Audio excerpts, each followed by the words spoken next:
Guys, we got another stream. We are watching the GOAT LaVar Ball. My shield up real quick.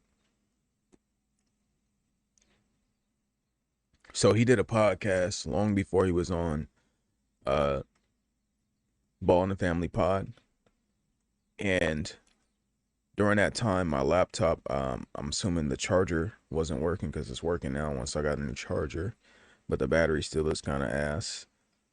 Uh, I'm able to obviously go live again. So heads up for anybody that wants to start streaming, bro. Get you a desktop. If you want to stream in high quality and not have to worry about the charger sliding out randomly while you're streaming, and then your quality and stream just starts lagging and you don't know because it looks fine on your end, and then everybody telling you, hey bro, this shit is garbage. So aside from that, it's called the LaVar Ball Big Baller Brand Store grand opening. Kaya or Kia, I don't know who that is, but we're gonna watch anyway, and we'll give our reaction throughout the video. And then I'm gonna be honest with y'all, Tyson Fury fighting. So if the fight come on before I finish the reaction, I'm gonna have to go ahead and end the stream. I'm sorry. I'm just being honest with you right now, though.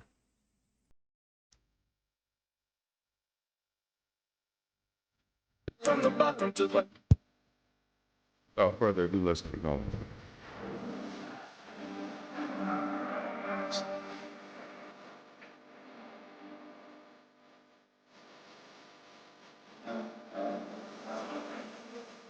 I'm not hearing nothing. Hold on.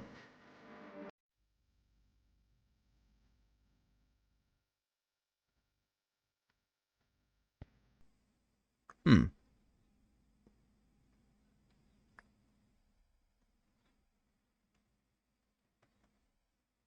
Okay. Speakers. Hyper. Oh, bro.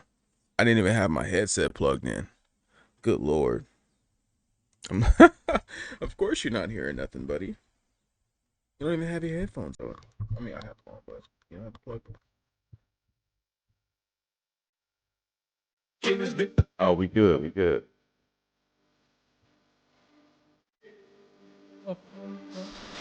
Hello, Kaya, ladies and gentlemen, and welcome to the Big Baller Podcast. I am your special host here, Izzy, all the way from Australia. I'm about to say an Australian nigga. I was just finna say that, bro. Before he beat me to it. We got Australian on here. That's what makes me wonder sometimes. Like, are niggas not doing good business? Do black people always want to cut this too big for the work that they're doing? Like, how do we always get the people we admire and they always working with some non-American or non-black person? I doubt that they did this. That was their first choice, you know. But all right, I ain't gonna judge. But come on.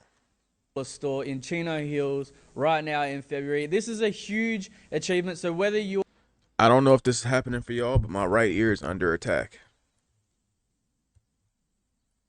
are tuning in behind the camera or whether you're here live in store, right now you are witnessing history. This is a legendary moment, and as always, you can see LaVar's shirt. Greatness takes a lot of balls, doesn't it? Yes, it does. Takes a lot of balls, and you are witnessing greatness in this shop here today. Hey, man. I had to speak into it. I hear myself off both my headphones right now. Who's producing this? Who said, since he on the right, his sound will come out the right headphone, and since you on the left, your sound gonna come out the left headphone? This is not the 90s. We can get audio through both headphones. I'm gonna have to see if I can edit this or something. That's really not, like, it's not reasonable, if you will. It's not reasonable to be like that. Audio output capture. Yeah, let's try that out right now. Very first big baller store in the entire world. Yes, indeed. Now, nope. It is a pleasure to be here. Don't even work. To be Don't the help. first guest on the Big Baller podcast, not only to be here for the opening of the Big Baller store, the very first one in the whole world, but doing this during Black History Month, celebrating black excellence, someone who's pioneered the way himself. This must be a great feeling for yourself. Yes, it's a great feeling, but hey, don't get it messed up thinking this is Black History Month. My History Month is every month. Every month, but we're Yes, indeed. celebrating that, and it's nice Yes, to bring that a lot during because Black History Month isn't just celebrated here in America. We right, celebrate it back in Australia to recognize the achievements, the past that come, and the people that laid the way before us. right, And this is what you're doing. You're creating a pathway Bro, with this Big nigga Baller looks like Brand, right. letting these other people oh, know a drink of this is water. how you do it. Some And you type can of do it too. Samoan or something. Yes, indeed. This is the way. So, what does it mean to the ownership in this moment? What does that feel like? Ownership is everything, man. It feels great. Whenever you can own something, come on now. It's Yeah. just like, let me tell you this. If you're riding with your friend in the car and he come to pick you up every day, you're going to feel a lot better when you work and get your own car and you don't need to rely on nobody no more. Yeah, yeah. So that's the same thing with ownership in Hold anything. on, not entirely, because a lot of people that get money get drivers. They don't always want to be the one driving. I'm only saying this to edit it in the aspect of if you relying on somebody to pick you up and they stop being reliable and stop picking you up when you need them to, and they put you. The fuck is that?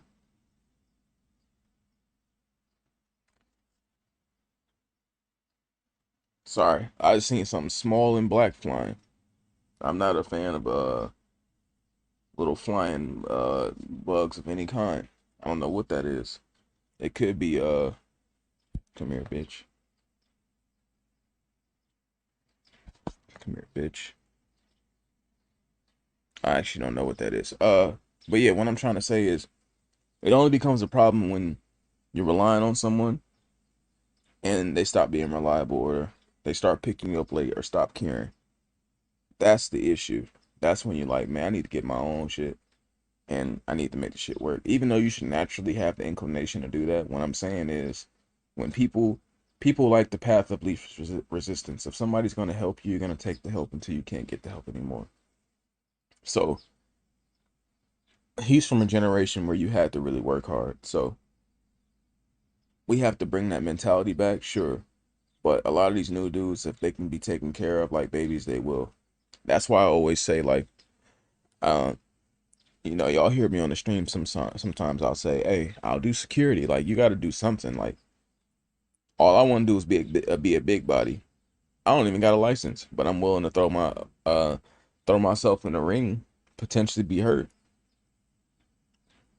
just to put myself in an opportunity ring. That's it. You gotta, it's gotta be some type of trade of some sort. I would love to be walking in front of these niggas. Hey, move. Hey, hands out. Move. Move. And they probably got some weights. I lift weights, shit like that. Mm-hmm. So whether you own a dog, a cat, something that's yours, and you own it, you feel a lot better about it. It's that pride in it. Yes, indeed. What was it like seeing the signs come up out the front? Obviously, they've been Well, up for a little bit now. You got to right. put the finishing touches on the shop. The first time the Triple Bs got put up on there, The was it Triple kind of Bs, like, I mean, it's not, to me, I'm not super excited or nothing like that. We up in here in the mall, but what I do look at is we the only ones that have a store in the mall that don't have no words in it. mm, All the other signs, Commercial Bank, Trader Joe's, Old Navy, this is the only store with just a symbol. mm-hmm. We like the golden arches. And we know what You that's know what them Triple Bs we mean. know You this. don't need no words. Now, obviously, we came all the way from Australia to be here today. Did anyone else come from anywhere else other than Chino Hills? Yeah. Where did you come from? Nashville, Tennessee. Nashville, Tennessee, and you came here to be here today? So that's at 3 a.m. 3 a.m. God dang. Jeez. Are you wait? First things first. Are you a morning person? Yes, sir. I'm everything. Morning, night. Morning, night. That's the most LaVar answer I ever heard in my life. So why travel from Nashville at 3 a.m. to be here today? LaVar is my favorite human of all time. You know, I come up here. I've been a big baller my whole life. Been representing my whole life. Worked in my family pictures back in 5th grade. So. Dang. Oh, that's beautiful, man. That's good. That's good. That's my man. Where did you come from, sir? San Mario 909. San Mario 909. How long did it take to get from there to here? Like 37 minutes, 40 minutes. Yeah, traveled. What about else? Anyone else come from anywhere else? We just came from Fulton, like 40 minutes away. We're 40 minutes away. No. All right. I didn't know about this because I'm not on social media, but The homie that said LaVar Ball is his favorite human of all time. I can't even say you glazing. You had to get that off your chest, and I appreciate that you did it. When I had my chance, nigga, I was, I was I was. Every time I kept trying to talk, it was like,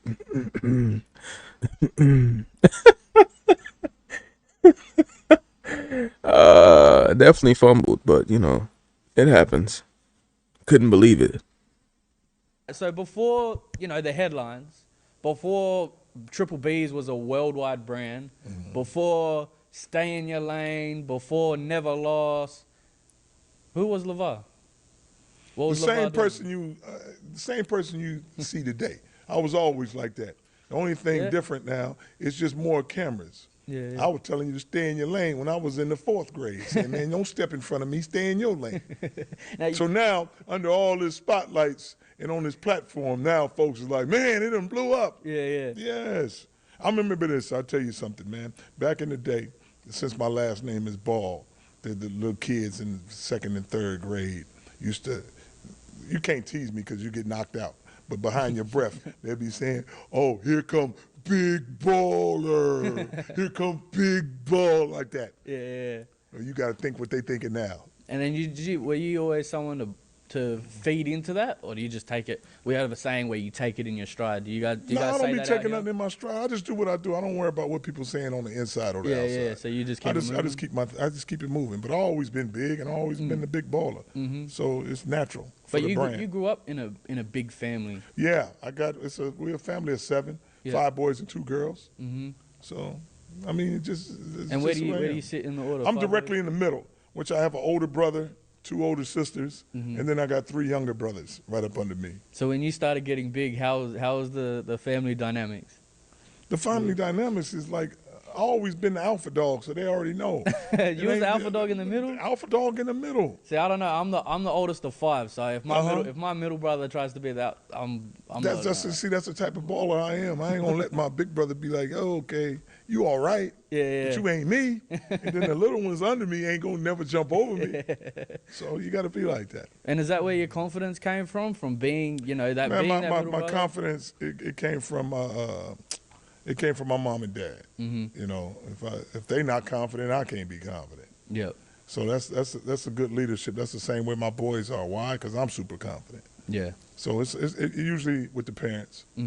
It's within Yeah. you, and I think everyone here knows that when you wear the Triple Bs, it's kind of like that confident feeling that comes with it, that persona Right. that comes with Of it, because course. there's confidence in the brand, and there's not many people where the owner is that confident in the brand either. The Triple Right. Bs, that's why Triple Bs is different, isn't it? Is Right. the owners endorsing that brand. Yes, the owners endorse them, but also it's not like a corporate brand. It's a family brand.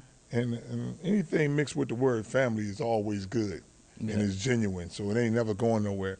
And what I mean by that is people see my sons do other things. And they like to say, oh, they're not wearing Big Baller brand. Oh, they going with some other brand or whatever. They can do other things.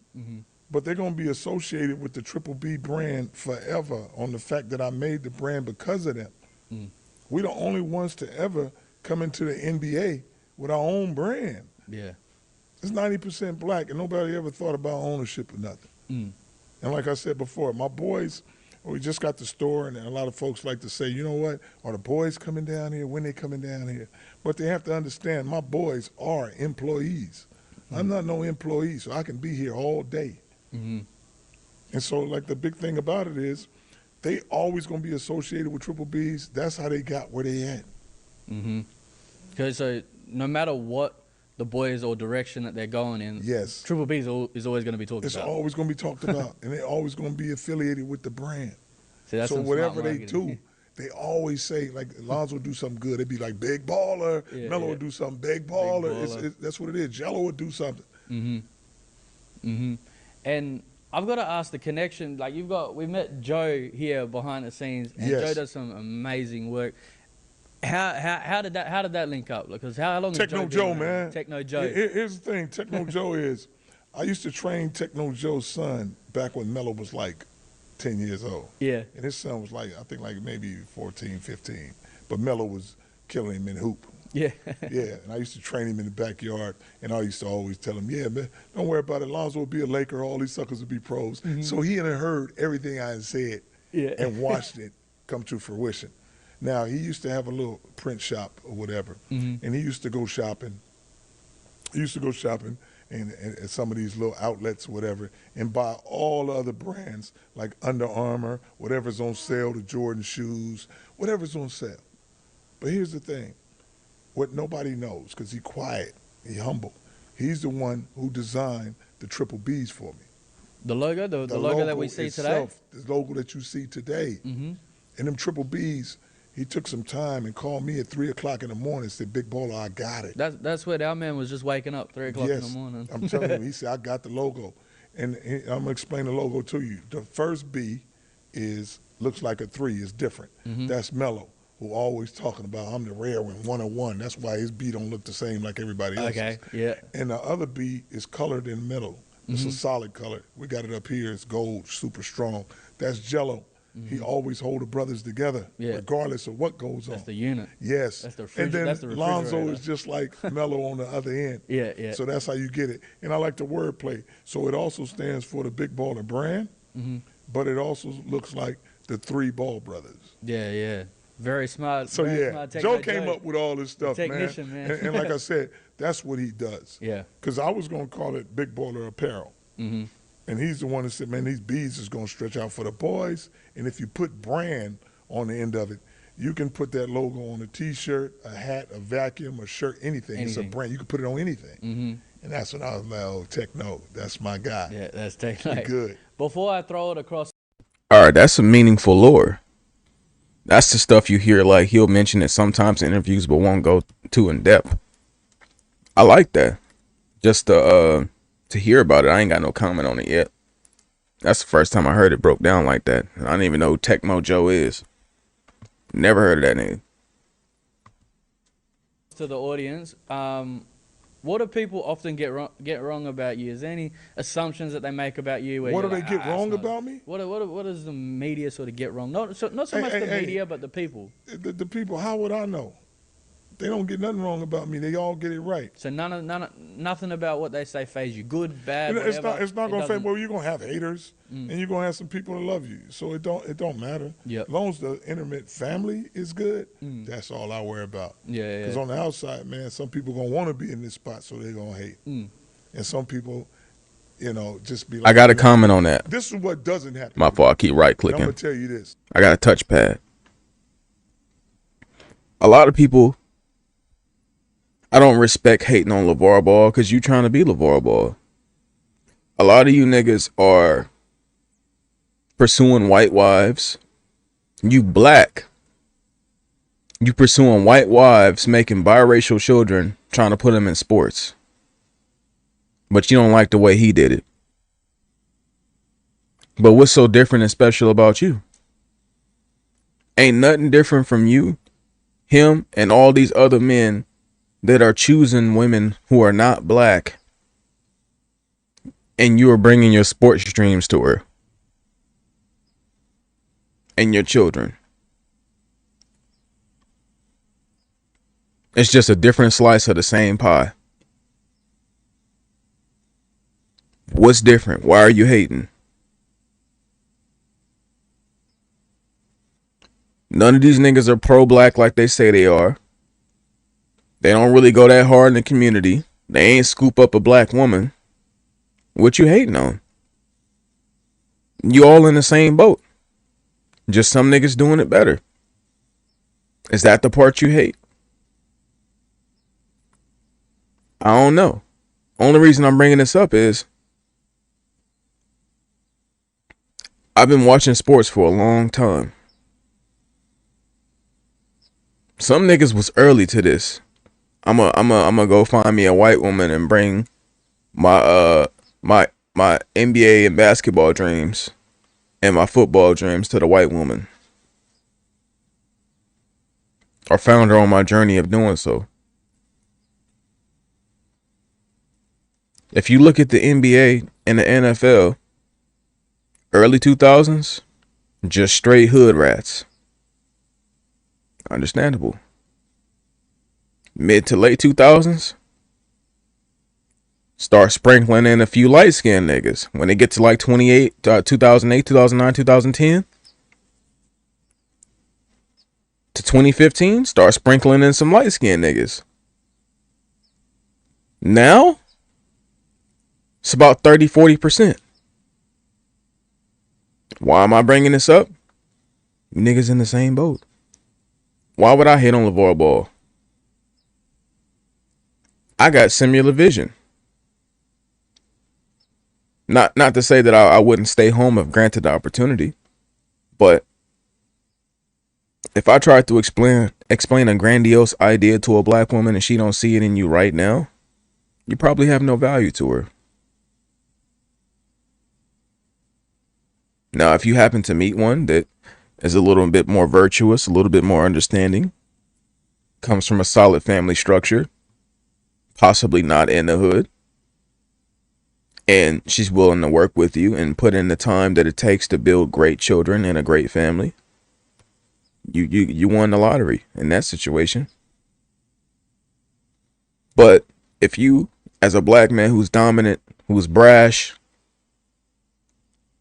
you step outside the culture and you meet a non-black woman and you come in with your hoop dreams or your NBA dreams, or your son is in sports and you trying to make this nigga tough and like a hood stereotype even though he's half white. What you hating on, nigga? There's not a splice of anything different about you than the nigga you hating on. And you ain't doing it better than him either. Unless I see a few of these niggas talk about I got my son drafted number 2 overall and number 3. He should be revered and appreciated by all you niggas. But that's the issue. The plan you thought you was bringing to the world, he already brought. And that's okay. Just take a little bit of what he got going on, apply it to yourself, tweak it a little bit for your family. Do something with it. You can't hate on him. It's really nothing for you to hate on. You are trying to live the life he has. You a nigga that's talking about how phony, how much of a buffoon LaVar Ball is, and you going back home and laying in the bed with your white wife too, nigga. Shut the fuck up. I'm on the ground level. Nobody comes up to me and be like, God dang, that LaVar is an asshole. Yeah. Don't nobody do that. The narrative that they try to put on the outside of me is what they try to do. They try to find some bad stuff about me or whatever, smoking, drinking, acting a fool, or anything. You can't. So the only thing you can say is one thing. He got a big mouth. That's the worst thing you can say about me. But there's nothing else. That's it. I ain't never changed. And here, why are we still talking about Big Baller? You know why? I'm a father, of course, but if I don't have the brand, you ain't gonna talk about me. And I'll give you a little scenario, man. And this is my guy too. And I was telling him, this makes sense. They said, Big Baller, you like Deion. And I said, no knock on Deion Sanders. Yeah. That's my guy. I love that guy because he be behind his boys like that. Yeah. It's the same thing. But you got to understand, I'm in a different lane. Reason being is you hear about Michael Jordan. Never forget, he was at Colorado. I think that was before the leg was gone too. So he was up there standing on tools, strong, at Colorado with Deion. I'm sad they didn't get that. Well, not sad. I'm upset that they didn't put it on video too much. They only showed a little bit of it. They should have showed way more of it, of their interactions. I love to see two strong personalities clash, especially in black culture, and talk about virtuous things. You hear about Tiger Woods, you hear about Kobe, Deion Sanders, Bo Jackson. You hear about all these guys because of the Nike brand. Triple B's didn't make me. I made the brand. So I'm a little different. You went the other lane. Exactly. You went the other lane. So we not the same. Well, what you said kind of reminds me of that saying is, why would I worry about what people criticize when I see what they cheer for? Yeah. Exactly, because here's the thing. I'm not gonna worry about. I'm not gonna be too high and too low, because I'm a steady person. I know what I'm about. Yeah. So I'm not gonna be like, man, everybody loves me, man. That's great. And then somebody say, oh, LaVar, you too hard, or you doing this stuff, man. That's not good. I'm not gonna be like, oh Pause. man, I need to do something better. I need to do that. No, I'm not gonna do that. I'm gonna be the same and so genuine because I never changed. You know what? Respect to him. A lot of his language ain't pause worthy. That was pause though. But when I was watching Mano. When I watched Cam and Mace, I know these news are from New York. I mean, I could find somebody from LA if you really like. If I put time in it, but yeah, his language ain't really pause worthy. I respect that too, but we gonna run that back. Make sure I'm not tripping.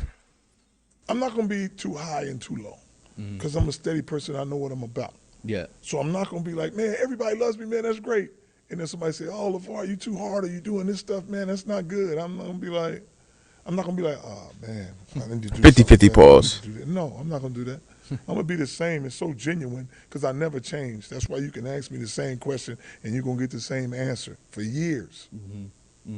Beautiful. Does anyone have any questions before we move on about LaVar before the headlines? Right now. Sweet. I think I have a question. Yes, sir. Would love to hear it. That comes with fame, or is there a way to maintain that when it comes to being famous? So I'll just repeat the question. When it comes to being famous, how do you maintain the privacy of family? Exactly. I don't maintain no privacy. It's very easy if you want some privacy, stop doing whatever you're doing that made you successful. And you ain't gotta worry about nobody coming up to you no more. Oh, just to learn.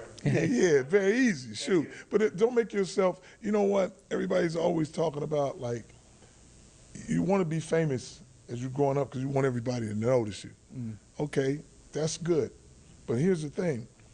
Understand what comes with that, because when it gets too big, don't be like, you want privacy now. You should have just started reading a book or something like that, and you good to go.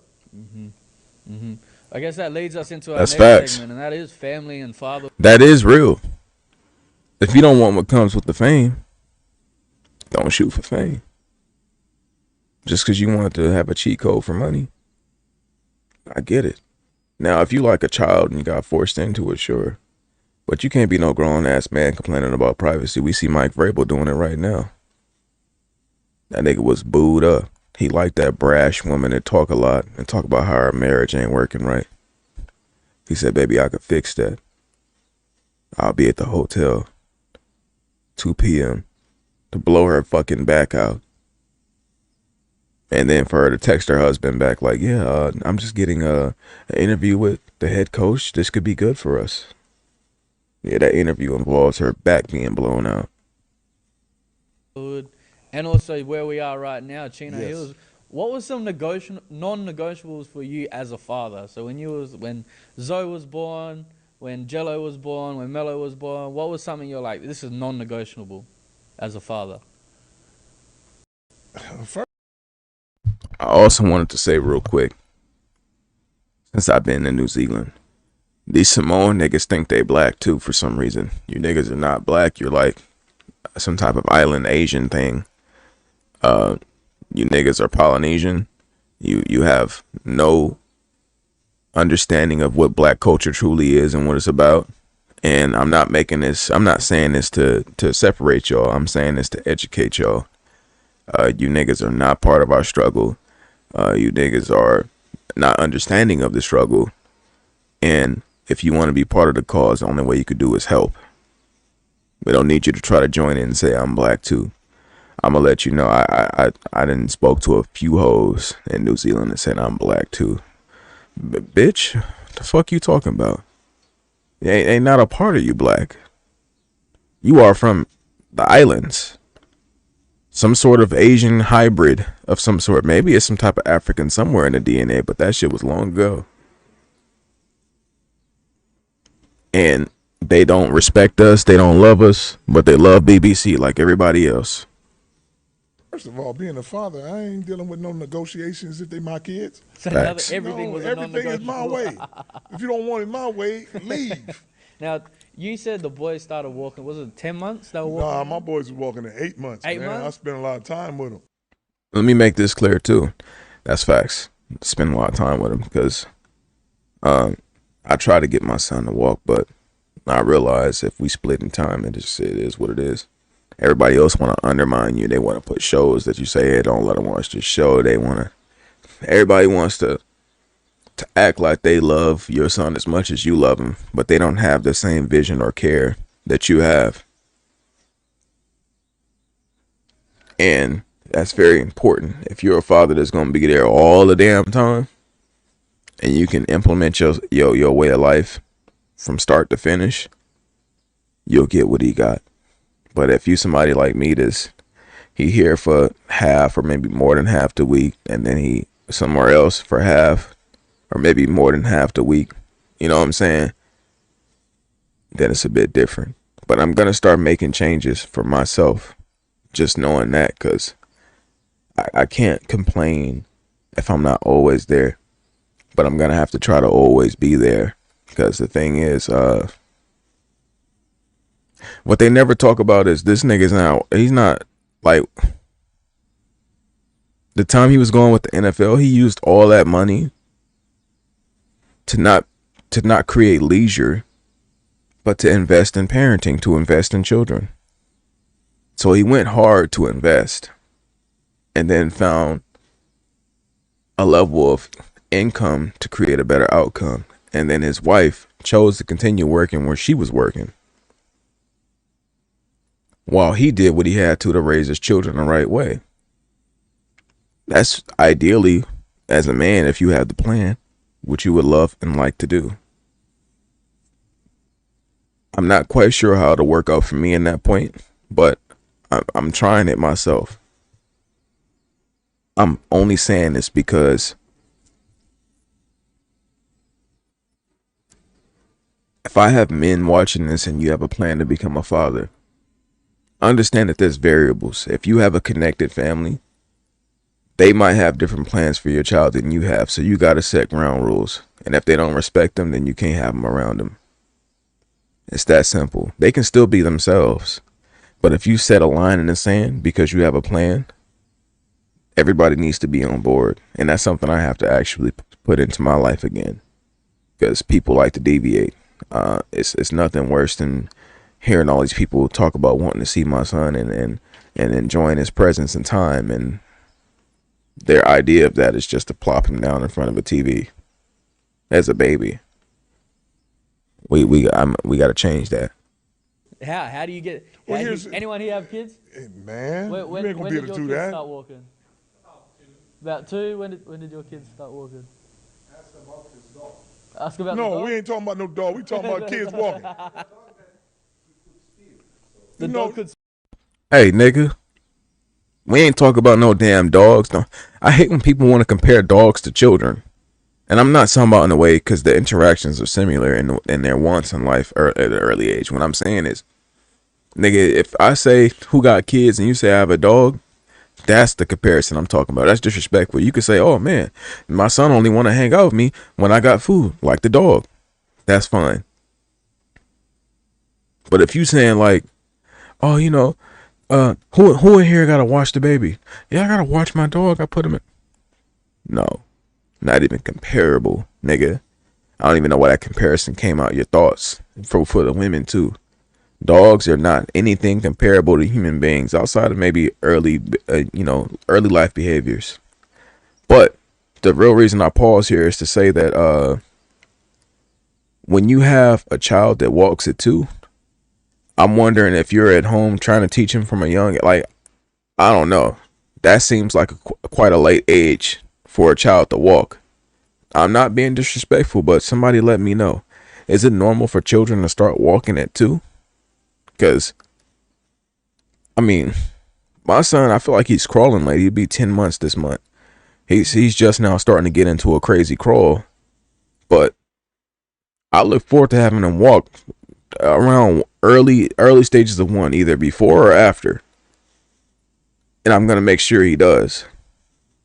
But to 2, nigga, and your son or child just now starting to walk, I don't know, bro. I don't know if people feeding the kids something wrong. Maybe it's too much plastic in their damn food.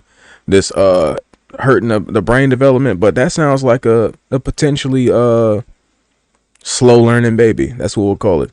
Hey, finish talking about the walking. You see you going off, man. Ask these people about the walking. I'm gonna get to the dog in a minute.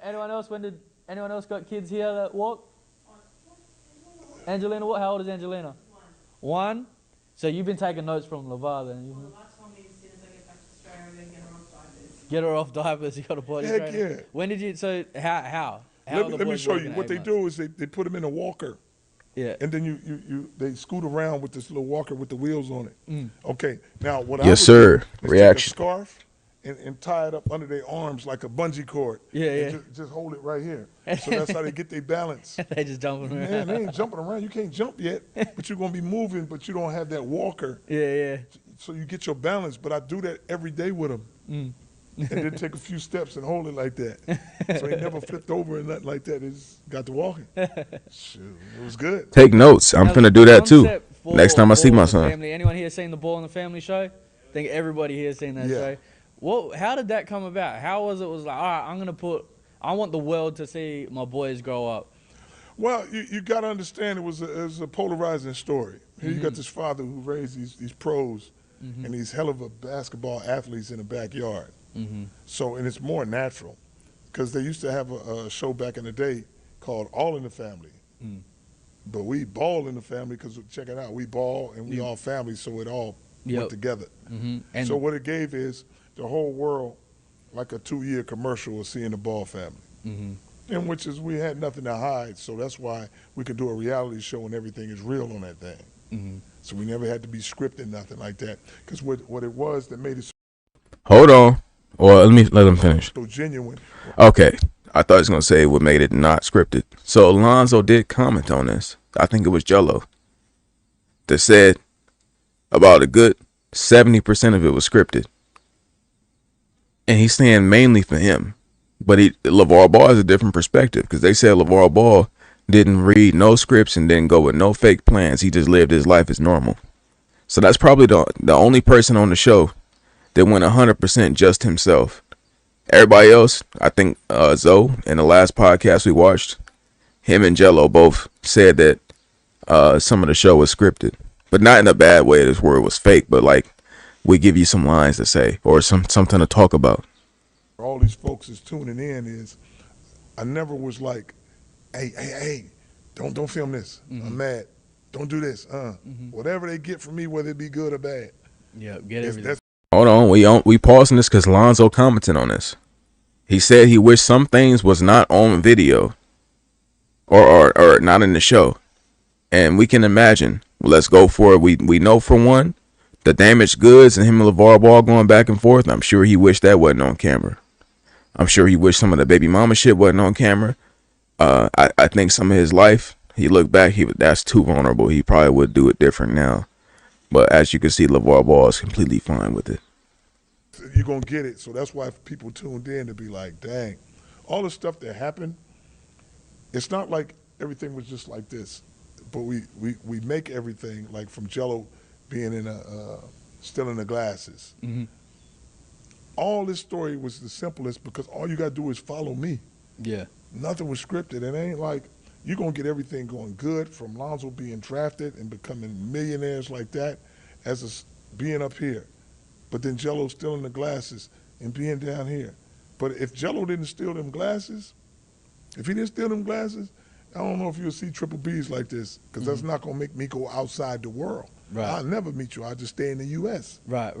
But to go to Lithuania and meet some other people, then end up, Melo going to Australia and different places like that. Jello made us go back, but that shot us forward. Yeah, so everything kind of had that made a us, purpose to it. Instead of being local now, we global. Yeah. Hold on. I'm not 100% sure about that. Unless he's saying that if Jello didn't steal the glasses, Melo would have stayed local and just went to a different high school. That's what I'm saying, right? Let me know if y'all feel me on that. What I'm getting at is he took Melo out of high school because the coach came to him and Melo like, and Big O, we don't want it to be the Melo show no more. So that made them check Melo out of high school because they trying to fuck up Melo dreams to prioritize Big O dreams. And that made him say, fuck it, we taking Melo out of high school. Or at least out of Chino Hills. So I wish he could extrapolate on that. I wish I was there to ask him, did that mean you were going to put Melo in a different high school? Because people try to act like that didn't happen. He didn't just go to Lithuania because of Jello. He went to Lithuania because Chino Hills stopped respecting what they had going on after Jello left and Eli Scott. When it was just Melo and Big O, they wanted to make it more of a 45-55 situation. Was good, David. Was good, your boy. Appreciate y'all. And that was fucking up. Like when you let Melo run the show, he's gonna get everybody involved naturally. But when you want to take the ball, like they wanted Big O to be some type of who can I compare it to now? Maybe like a Bam Adebayo, to where he has the ball in his hand as much as almost a guard. LaMelo don't need that from any big man ever. So once the Chino Hills coach came with that proposition, trying to change shit up, LaVar Ball got out of there. Just so happens, in between that timetable, Jello took some sunglasses and ran out the store with all the other players at UCLA and was on suspension. So now it's like, all right, we're going to send these niggas to Lithuania. But it makes me wonder, if Jello didn't take the glasses, would he still be at UCLA and Melo would just be somewhere locally within California, or maybe, like he did with Spire, do some shit like that rather than going overseas. Because of that. Mm-hmm. But all these things that happen from me taking Melo out of school and then putting him in Cleveland or overseas, that's not scripted. Mm-hmm. It ain't scripted that Tina got messed up with that stroke. Mm-hmm. But they want to see how that family going to respond to these things like this. But it shows a lot. We don't talk about that enough. That really fucks shit up. We don't talk about it because it's a sensitive situation. But if you look at Tina Ball pre-stroke, her liveliness, her love, her care, her backboneness for her family, and that was stripped away with a stroke. I'm saying this for the people that watch this and catch me on rewind. Thank y'all. But get yourselves checked out. If you're not like skeptical and scared of the doctor, like a lot of people, like, they think doctors don't care and this and that. If you got the power to go get checked out and the mental fortitude to say, fuck it, I'm gonna go do it, go do it. Because as you can see, Tina Ball having a stroke changed a lot. We don't talk about that enough. Just from the way she's able to interact with her children, and the love she's able to give, and the message she has to. Imagine if she didn't have a stroke, the message she'd be conveying to the universe right now. She wasn't always boisterous and putting her voice out into the world, but just imagine the difference it could have been. You know what I'm saying? Like, bro, that shit really is crazy.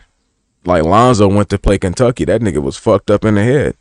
Imagine if Lonzo didn't have to hear about his mom having a near-death experience while he was away.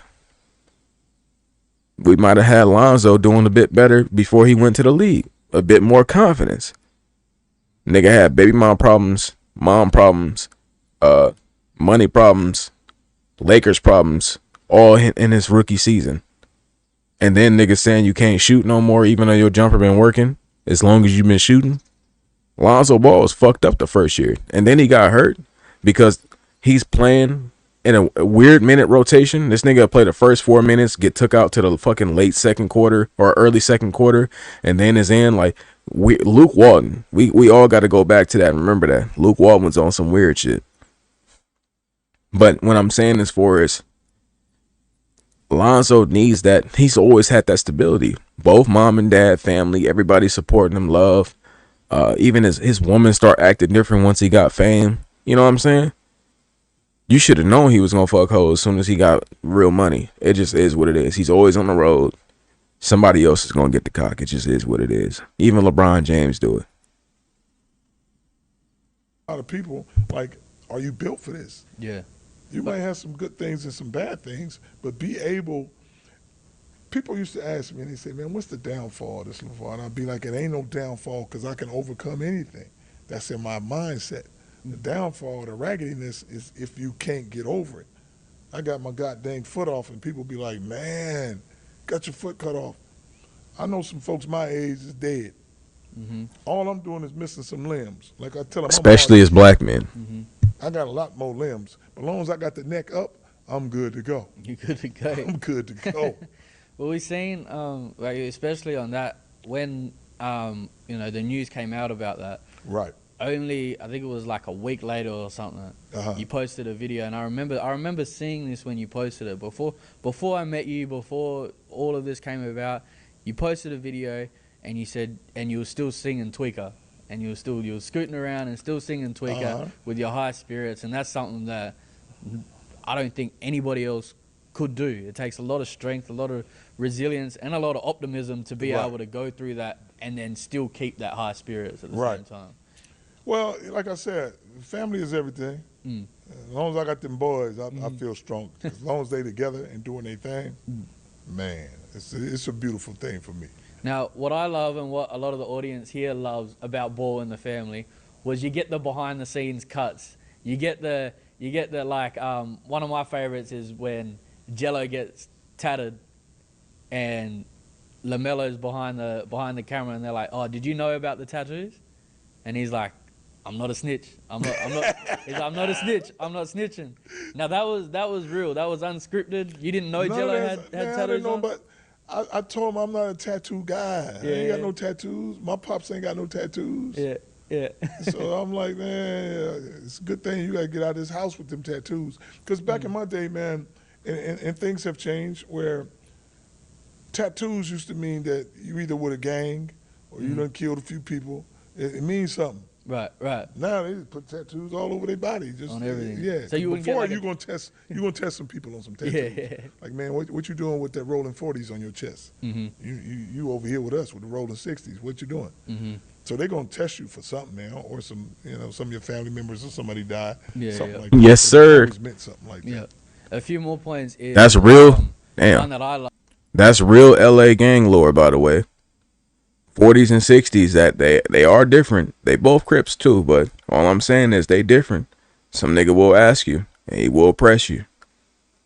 They not enemies, but it ain't just cool like that either. This is stupid black hood politics. Is Lonzo getting his ankles broken by Melo in the backyard. Yes. And then just runs off. He's like, I broke his ankles. I run off and broke his ankles. And then as an older brother, if my little brother breaks my ankles, I guarantee I'm not happy. I'm seeing red. So you got all these behind the scenes moments. You know, there's even when you step into that real fatherhood. Good, Isaac. Maybe Melo's not playing right and he's being selfish, and you really got to have those tough conversations with him and give some, you know, hard criticism, but things that's going to build them into better players. Is that something that you always were not afraid to do in front of the camera? Or was I ain't it afraid to do nothing. I ain't afraid of nothing, man. I ain't especially afraid to tell my son something. Something I want to commend LaVar Ball on is when you watch Ball in the Family, he'll always be very hard on him, and then he'll come back 5-10 minutes later and give him an understanding, an explanation. And I respect that as a father. You can't just yell, just stop doing that dumb bitch ass nigga. You can't do no shit like that and then walk off and never say nothing. You know what I'm saying? Even though he's never said that on the camera, not that I remember. He always pulled him aside later and say, man, you know, he always gave him a respectful, insightful talking to. And even if he's even apologized to a degree as far as his demeanor. Like when Melo got into a fight in Lithuania, right? And he slapped old boy because old boy hit him on the back of the head. Hit him with that. Pah! And then, you know, the fight started. And then he started basically going off at Melo. Had that nigga almost ready to cry. And then afterward, went to go talk and basically console him and make him feel all right. That's very important being a father. There's two sides of the coin. You got to grill him, and then you got to teach. And he also said, I think in an interview, because I watched all Ball in the Family myself, I think he said, I couldn't be too mad at him because I told him to do that. Somebody put their hands on you. Yeah. No, I tell my son, I've been telling all my boys this from a long time ago. Two things gonna happen when somebody yell at you. You're either gonna go like a little mouse and crawl up, or you're gonna come out like a lion. Pick one. It's all good.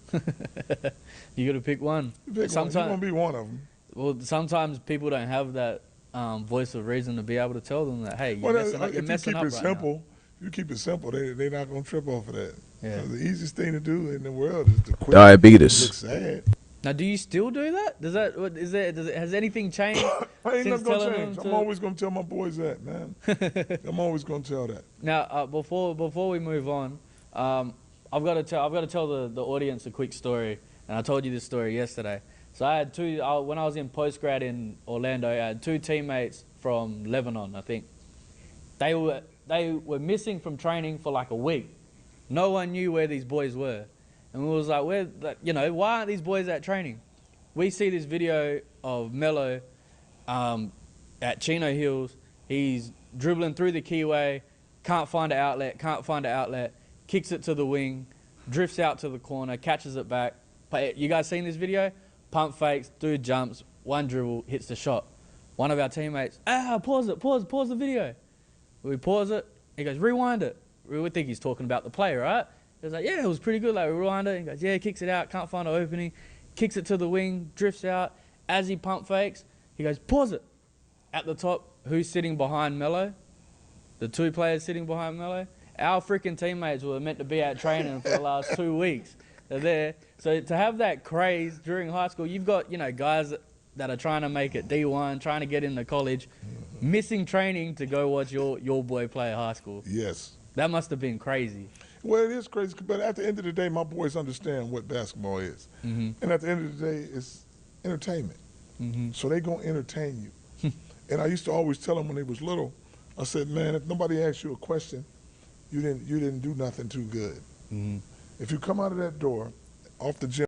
I wanted to say this real quick because he talking about the game. We're going to have some streams where we watch full games of Chino Hills. We're going to go over it again and we're going to critique. And we're going to talk about the games. Just letting y'all know. Right now, I ain't got no comments on what he's saying. We just listening. Floor, and nobody say, hey, man, how old are you? Where you guys from? How long you been doing this? If they don't ask you nothing like that, you didn't leave them with nothing special for them to ask the question. And I used to love playing when they was super young. They was third. Lonzo was in the third grade. Jello was in the second, and Melo was kindergarten. Yeah. And we used to play the 8th grade teams, beating their ass because we running so fast and shooting so many threes. And Melo could be a kindergartner and catch over the shoulder. So as soon as Lonzo would get it, he'd sling that ball down the court. Melo would catch it like 4 or 5 years old and make a layup. But he'd score like 20 points a game. And folks was like, God dang. But everybody used to trip off the uniform we had on because they were so small. It'll be baggy. And not really baggy, but big. Yeah. But it said big ballers on it, and they way shorter than everybody. And then after the game, before the game, I was be like, hey, you going to know who we are when we finish playing, who the big ballers is. I said, by halftime, all these tall guys will be the same size as my boys. That's because we pressing and running the whole time, and they holding their knees down, so now they're the same size as Melo. And we just running loose. But we always been the big ballers, and folks used to be like, dang. But we put on a show. Yeah. Definitely. And the world was watching. Yeah. And the world was watching. Any questions about Chino Hills? Any questions about fatherhood? Any parents in here want? I got a question about Chino Hills. No, I'm just fucking around. If you guys haven't already, hit the thumbs up. Appreciate y'all. Got a nice little video. This is actually smoother than I thought. At first, it started off crazy. We only had sound in one headphone because I don't know who was producing this, but they had it crazy. It's better. They're getting into some insightful topics, things we usually talk about, but basically opening up the floodgates for more understanding. And so far, it's pretty cool. So thank you guys for showing your support for it. Appreciate y'all. Any questions about fatherhood, raising young athletes? Yes, sir, at the back. How did you find this location in Chino Hills? What made you move to Chino Hills from LA? What made you move to What Chino made me Hills move from to LA? Chino Hills from LA? Wow. Great question. Yes. Well, my wife was like, man, I was playing football in Carolina, and I said, you know what, find me a spot. I didn't want to go further past West Covina, because being my wife is white, she can't live anywhere. So it ain't like she can live in South Central. So I got to find something with a mixture to it. But dang, she had came and got me from the airport during the week, and it was traffic 2.5 hours, and we go past West Covina, and it's taking me, and I'm complaining the whole time. And she was like, "Oh, I got us a brand new house out here. It's in Chino Hills." I'm like, "I ain't never heard of that." And once I got out here in like '96, I was like, "This is a regular. It smelled like cow manure." I Back said, when we "What could you, they afford want me for houses. two things: prison and a dairy." And even back then, I said, when it's said and done, they're gonna know Chino Hills because of the Ball family. Because I figure prison and cow shit ain't hard to beat. So we got that, and we've been out here. This is the best kept secret. Chino Hills is the most centrally located place in the way it's grown and stuff like that. So we pretty much, I still keep people at bay because they don't understand that I'm a violent person because I'm from South Central. And like I tell them, I raised my boys in Chino Hills, but I'm not from Chino Hills. I'm from LA South Central. My boys are from Chino Hills. So you That's make it up there facts. for them. It's a diverse community. And My original understanding, I'm from South Central too. So immediately I could tell he wasn't no regular nigga from just, like, let's say this. I watched a little documentary on the St. Brown family, the receiver niggas and the safety. I could tell they daddy ain't from this area. Like, I knew LaVar Ball was from this area. And immediately, I had an affinity and I appreciated everything he was as a man and what he was presenting to the universe. I'm saying this to say, if you guys get into a situation where you build a family with a woman and you trust her enough to take these steps to try to build something amazing like this, and you get out to the little suburbs, if some of you already live in the suburbs, work on your craft, man. It's different than living in the city. That's why he's talking about his wife can't just live anywhere. The type of life that they require to really put their mind to something, if you gonna get out of the busy everyday life of being in a city, find you a craft that your family, whether you gonna be gardening, growing fruit or some shit, whatever the fuck you want to do, find something that you can hone into your family, a skill you can bring. If you already in the suburbs and you got enough space, stop being a regular nigga. It don't have to always be sports, but if you got that time and space, create a project of some sort. Learn to grow something, learn to love something. And I'm saying as a nigga that still live in the hood, and ain't a lot of space to do a lot of shit. Ain't nothing but crowded areas, dusty, disgusting air, a bunch of Mexicans and tacos, and traffic. it's just a beautiful spot, and everybody's finding that out now. Beautiful. Any other questions? Yes, sir. Yeah, I actually do have a question. It's for LaVar. Is it true that you actually had the boys driving at 10 years old? Is it true you had the boys driving at 10 years old? Heck yeah. I used to take them to the parking lots at the school right around the corner. Instead of driving go-karts and stuff like that, I teach them how to drive that car. Because I was like this, man, what if I have a heart attack or something, man? We need somebody to drive. We'll worry about that later. Wait a minute. Hold on a second. Let me make this clear too. He live in Chino Hills. Ain't no traffic. I got anxiety sometimes thinking about teaching somebody how to drive in LA. Ain't nothing but narrow streets and a bunch of cars. You got to be on your best behavior. Now, obviously, you could put your time into it, but we ain't got no time to pay for no insurance in situations. Now, if you got these wide open streets, like, put your mind to it. I'm here. I'm only pausing this to tell y'all, take something from this. If you are living a better, more privileged life because of what your family or what you have put in the work for, gain a skill, start trying to make something that's not everyday possible. And then if you have time afterwards, start sharing to the world. Start sharing to the people that you love. Start bringing people with you. LaVar Ball has already put the plan out there for all of us.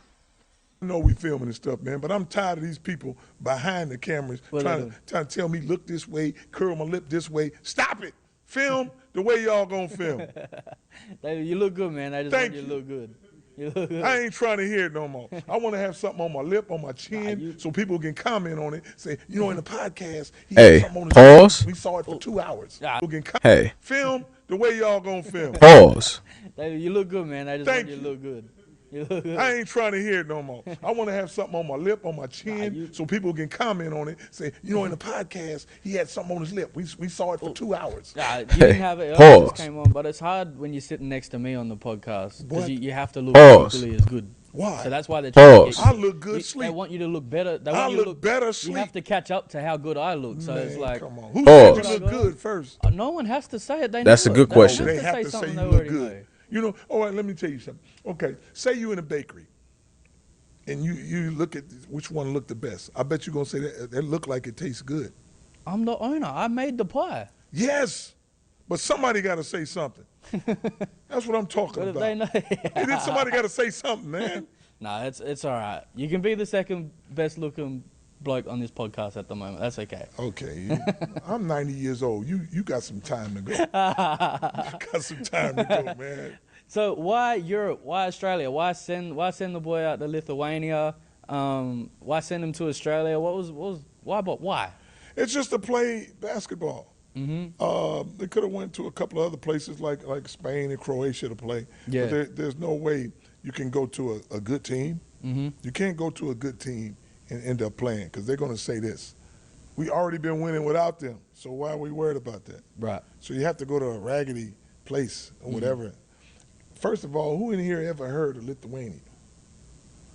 Well, you heard of it now because of the boys was out there. But that's the best place for them to go. I don't care if they don't speak no English or nothing, but we going over there to hoop. So everybody is like, wow, we known for the Lithuanian. You know what I'm saying? So it's not why, it's just you can play basketball anywhere. But they're going to give my boys the opportunity to play. Yep. Because you're not going to be 16 and 18 years old and go over there and take over that basketball. You're playing with grown men. They're not having that. And especially being from America. Yeah. They're not having that. But the only way you can do something over there, you better have a relationship with somebody over there to speak their language. Yeah. And that's one of my guys that I have that's still with me to this day.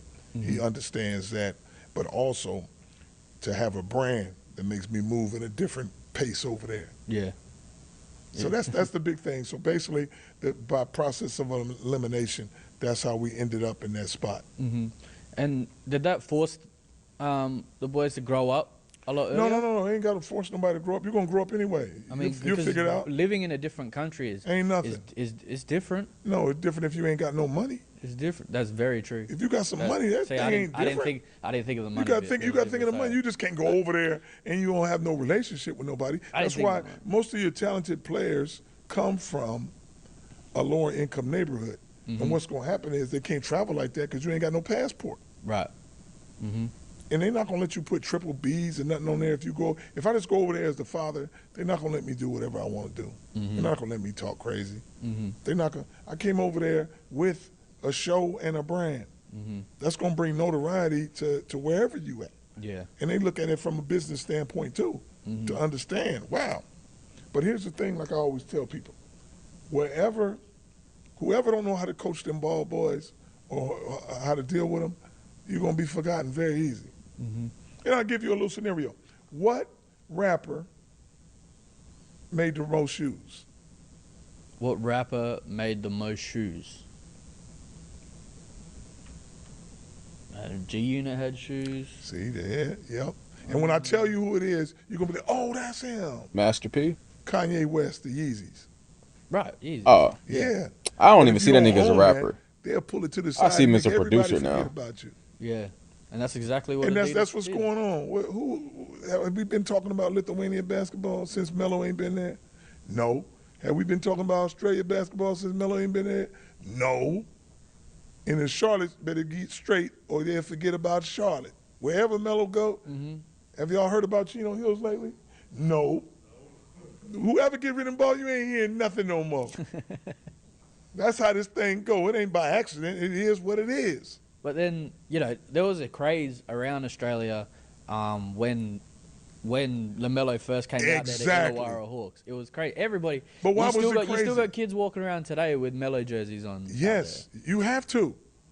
They grew up with Melo. That's why, I'll tell you this. Who's the most, and a lot of folks won't even know this question because they thinking it's coming from me, that it can't be. Who's the most popular NBA player right now? LeBron. I could be wrong. I'm thinking in my head right now. But LeBron comes to mind first because he's just always the most popular. Probably Luca, LeBron, Now, let me break it down to y'all so y'all know who most it is. popular. I have to Giannis, speak. I'm going to tell you. Steph, No. LaMelo. LaMelo. LaMelo is the most Now, popular. why would Melo be the most popular? Because he's known in 18 countries. He young. Everybody you named is not from California or not from here. LeBron, KD, Steph Curry, they all too old. They too old? You're 38 years old. Go find somebody that's 10 or 11 or 12 and ask you who their favorite player is. I mean, it's probably still gonna be LeBron, but I would say, or Steph Curry, sadly, even though that nigga's just a ball chucking bum.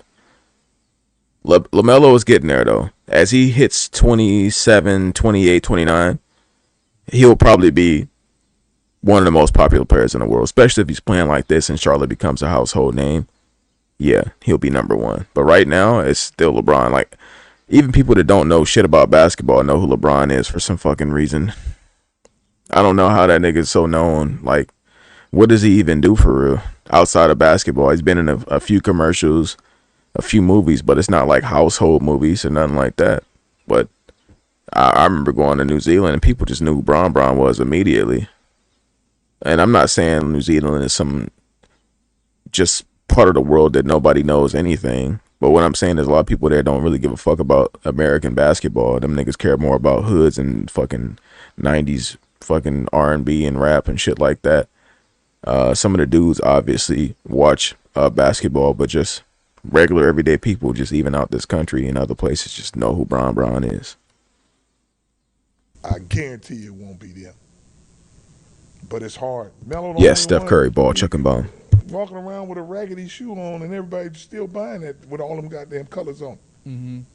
Who else? You can't even make noise with no other shoes. And them some ragged. Whoever go into Foot Locker or somewhere and talking about, you know what? Also, I'm gonna put this PSA out there. If y'all got some bread, bro, cop some BBB, man. Show some love. This nigga's out here still doing it, and he's trying his hardest by it in his late 50s. He could have passed, but we still got the GOAT alive and available. So my goal is I do want to get some G3s and I do want to get some ZO2s. And I also am going to try to get some Antikais, the 433 Hertz ones. And then I got to get me some more Klay Thompsons. Support the people you love. Don't only get shit that's popular. And I do want to get some MBs. Man, let me get them Pumas. That never happens. They be like, man, let me get the Nikes. Let me get the Adidas. Well, I do hear let me get the Mellows. What? Exactly. They don't even call it let me Puma get the no more. Mellows. They don't even call it Puma no more. That's why. Yeah, they're the But Mellows. now, Melo is the LaFrance. See, that's what makes him so strong. Mm-hmm. Because at some point, you got to get rid of Puma and just stick with LaFrance. Mm-hmm. And when things line up like that, it's going to happen. Trust me. It has to. Mm-hmm. I don't know nobody who sticks with Puma for that long. Mm-hmm. That's right. A lot of NBA players wear them, but they make a soccer shoe, and it used to be a hip-hop dance shoe and a track shoe. That's all. They don't make basketball shoes. Mm-hmm. You know, the scientific technology that go into that, they don't buckle down on that. Soccer, Right. that's their thing. Mm-hmm. Now, shifting into Melo, do you think the Australian, because Australia is a very different type of basketball. Uh-huh. It's very team orientated. It's very pass the ball, screen away, a lot of off ball movement, a lot of Right. team play. Do you think that helped Melo's game? Because you see the way Charlotte are playing now. When they're playing through Melo, there's glimpses of Australian basketball in that. Do you think that helped Melo, or do you think Melo brought more over? That's the narrative that you guys like to produce, and that's why. See, when you do some real stuff right here, I'm gonna give you the real deal. Mm-hmm. That ain't making Melo better. I already made him the best. Mm-hmm. Ain't nothing else y'all can teach Melo. It's just basketball. Now, what's happening now is every time you play with your brothers or whoever, it's team oriented. It's a team sport. But people like to say, oh, did he learn the discipline or the passing or the screening away and all this? He can do that. It's just basketball at a faster pace. And that's why everybody talking about the winning now. The winning what's going on now is the coach believes in Melo. Mm-hmm. Why do you think he's so successful when I coach him, whenever I coach him? Because he's always been a winning player. But I let him go out there and win. And that's all my boys playing the whole game. So once they got their foot on your neck, they're not letting it off.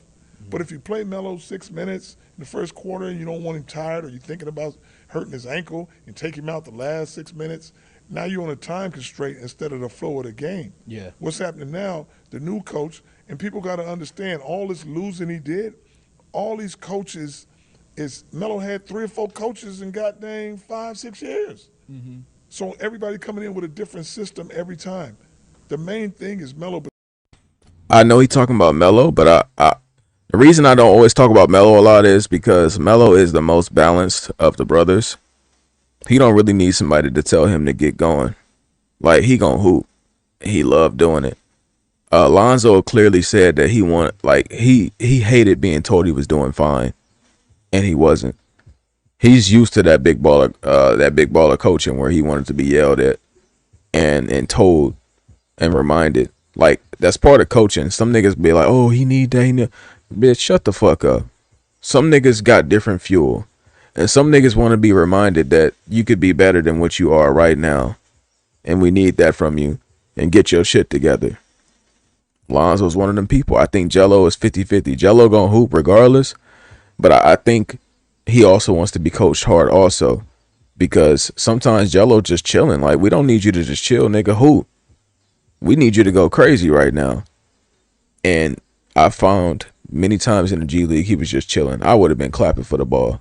If this is my opportunity, nigga, we got to share that sugar, nigga. We the only team in the G League that ain't sharing the sugar. All these other G League teams winning, Mac McClung getting 50 and fucking 45 points.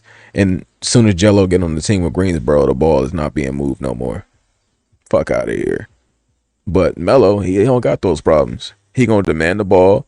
You already seen the shorts of him. Hey, he waving for it. Give me the fucking ball. That's the type of player he is. The coaches keep messing up by not believing and just letting him do what he do. He'll have 5 fouls. They say, hey, man, sit down this whole quarter. Then he'll get in for 2 minutes and then foul at the end. You might as well leave him in until he foul out. Yeah. But if they don't know how to coach him and say, Melo, go get that win for me, son. However you do it. If you foul out, you let the team down. If you foul out. You better make it a good foul. So don't foul out. Be smart about it. They need you on the winning end. So now this fourth quarter's coming around and Melo's playing damn near, he's starting the fourth quarter now. So they say, hey, go finish this game. Yeah. Leave Melo in there. You got some other players, but they don't go if it ain't for Melo. Melo is the key piece to make Miles go, to make Devontae go, to make Khan go, to make Miller go. You need that guy. I don't care how you try to force him out the way and be like, we got some new superstars or what players say. Take Melo off this team and see what happens. They'll go from sugar to shit real quick. Well, that was one of the points as the boys was growing up was, oh, Melo's not going to be able to do this when he hits the league. Right. You know, he's not going to be able to play this as a very flaccid style of play. He's doing the same stuff he was doing at Chino Hills. And that's because they rewind the tapes and go back so far. Yes. Yeah. It's the but same I already stuff, same groomed him gameplay. in the play that way where you can't get it out of him. Now, the way to get that game out of Melo is to send him to Lithuania and I don't go over there with him. Now they're going to break my sons. They're going to break him if I'm not over there. Right. They're going to break him. So whether you play him or you don't play him, he's going to play the same way. Because that coach was talking in Lithuania saying, don't shoot that ball from out there. And the first thing he do is shoot it from 40 feet out. He said, man, don't listen. But he'll make 3 or 4 of them and the coach want to prove a point. Yeah. Like, nah, man, you doing the wrong We do have to, It's just like, if we remember, Melo did do that where he shot the ball 3 or 4 straight times deep in 3. Remember the white nigga in the corner was just covering his face and just pouting like a bitch, even though Melo was hitting the shots. That was a rough time for us. It wasn't as rough as it is now as a ball family thing, but watching that back in the day, but them niggas really was hoeing them. people were telling, oh, Jello should go overseas and this and that. Jello already played overseas and was killing. Oh yeah, if you haven't seen it though, just type in LaMelo Ball Lithuania, his 5 threes in a row, something like that. It'll pop up. I'm sharing this because a lot of people have a lot of opinions, but they don't do no research. I've watched everything, every single thing that they've put out for a decade plus, at this point. Actually, no, it's 2026. Yeah. Yeah, actually before it's 2015. For over a decade now. So when people talk to me about them, it's like I doubt you even looked at half of it, not even a percentage. But you have a very strong opinion of what you do and don't like. That's some hoe shit. We let the hoes do that. As men, we can't afford to be that ignorant and unintelligent about shit and sharing our opinions. Jello need to be with his brothers. He'd be with his brothers, it'd be the biggest show in the NBA. Because don't think, together, the last time they was together, they became the best high school team ever. And that was the last time they Undefeated. played That's together? the Is last that time they Chino? played together. So Last time. So what you think they're going to do is grown men Yeah, on the same team. that would be ridiculous. Usually you got one player in the NBA. And you say, you know what? Shaq changed the game. Michael Jordan changed the game. Shoot, my three boys together will change the style of play.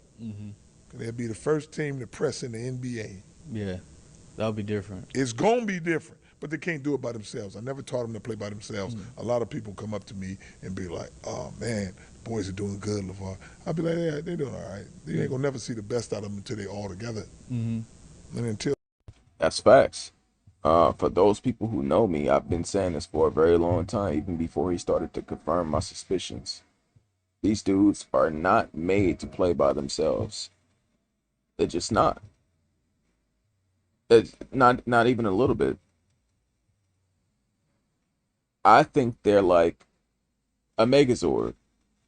I think they're like it was 4 3-pointers, by the way. 4 3-pointers in a row. If y'all want to see that clip that LaVar is talking about, LaMelo Ball, 4 3-pointers for Lithuania. But they're like Exodia. Left arm, head, right arm. Like, you have to have all pieces together to end the battle. Right now, individually, these niggas are all right. LaMelo's nice. He's an all-star. He can get accolades. But he won't reach the pinnacle of what he could be. You put him with his brothers right now. If LaMelo linked with Jello off the fucking studio street right now, and Melo off the couch right, I'm gonna say Zoe off the couch right now, I wholeheartedly believe they win over the next 5-6 years. They win at least 3 to 4 championships. That's just me. That could be optimism, but I'm saying, because you see the way Charlotte is playing now, they already got the mindset run and gun. You put 2 of the best running gunners on the planet Earth with him, you're gonna see them, for one, not get injured, and you're gonna see them, for one, become efficient because of the way that they play. Right now, they're trying to fit into other systems, and they can because they're decent to good basketball players. Put them together, they take over the world. It's that simple. that happens, you're still going to get just a little glimpse. But you haven't been watching them play the way I've trained them to play. So that's why I just be like, my expectations of playing, I'm like, man, they could throw that ball. I forgot to say, that's part of the problem, too. That's why they're not together. The NBA wants the change that it wants. You know what I'm saying? Back when they were interviewing LaVar Ball and showing him on ESPN and showing him on NBA cams, LaVar Ball is too open and transparent. He's telling them, hey, this is press for my brand. The NBA say, don't put him on the camera not a fucking again. We not showing off no other nigga shit unless we getting percentages. We ain't seen him on camera since. This is paraphrasing, but this is the energy that they lead with. No free press. That's why they don't have water bottles with the papers on them. They rip all the papers off. They only show shit that they have control over. LaVar Ball was getting straight free press for the first year of Lonzo's career. Every time he popped up, got an interview with Stephen A. All of them. BBB, BBB, BBB. They said, get that shit the fuck out of here. Get them shoes off the court. Get everything. We not finna build up another brand we don't got no stakes in. And the NBA is like, that's how business is, bro. These niggas are evil, and it's only about money. Money is all that matters at the top level. You, your life, your thoughts, your pain, your spirit, you mean nothing. It's only money. Income, outcome. That's all they care about. Even when Lonzo got that tat, BBB, they said, cover that shit up, nigga. No free press. You won't be playing until that shit's gone. So quick while everybody jogging back. Do you think that could happen? The link up, because there was Hey, talk. There was talk about it could happen. Zoe going to Charlotte. That's what they need to make that move. We need to make. We need to see that happen. Wouldn't we be excited if that happened? Come on. Yeah. Come on, man. You can ask anybody anywhere. They'll become the most watched NBA team ever. That would be. And I say that The two on the ball fact jerseys. that He not lying. I was ready. right now, which is folks don't need ESPN and all these shows now. It's too much streaming and podcasts and all this stuff going on. So the media attention is there. Yeah. You know, so that's why I mean by the most watched and the biggest team ever, because of the time frame we in. That allows us to be that. That'll be ridiculous. Is Jello still putting work in? I mean, we know his music career has just taken. He got music career, off. but listen to this: he could play with his brothers tomorrow. Yeah. It don't matter. They know the chemistry. They know how to play the game, and it's gonna be fast and quick. Yeah. And it only take a second to get in shape, especially if I'm your daddy. Yeah. Come stay with me for a month, son, and you be good to go. He You right ain't gonna next never door. get You ti- just got to knock He on the right door. We next up. door. Come on. That's 50-50. Cause last time we seen Jello when he was playing in I think it was the Drew League for the BBB squad. Bro, come on now. That nigga was diesel as fuck. He had to be benching like 400 pounds. Jello, you don't gotta be that damn strong. He just gotta lean the fuck out. Like, he gonna still be stronger than everybody because of the way he built. He don't need to bench 400 to be stronger than everybody. His body is just put together stronger. Like, when he get too strong, his jumper strong as fuck too. That shit be smacking the backboard, all types of shit. So I think if he could lean out, he'd be fine. Hopefully we get the Ball brothers and the Drew or something. Because if they ain't gonna play in the NBA together, that's what we surviving for, bro. We trying to live. We are living just to see these niggas play together, and we've been waiting a long time.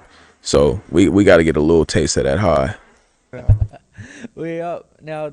You know, that's something that I think will definitely be monumental if we can see that lineup, Yes. see that change up. Right. Like you said, the league will be shook. Yeah. The league Because wouldn't know here's the what to thing: they're looking for the face of the NBA.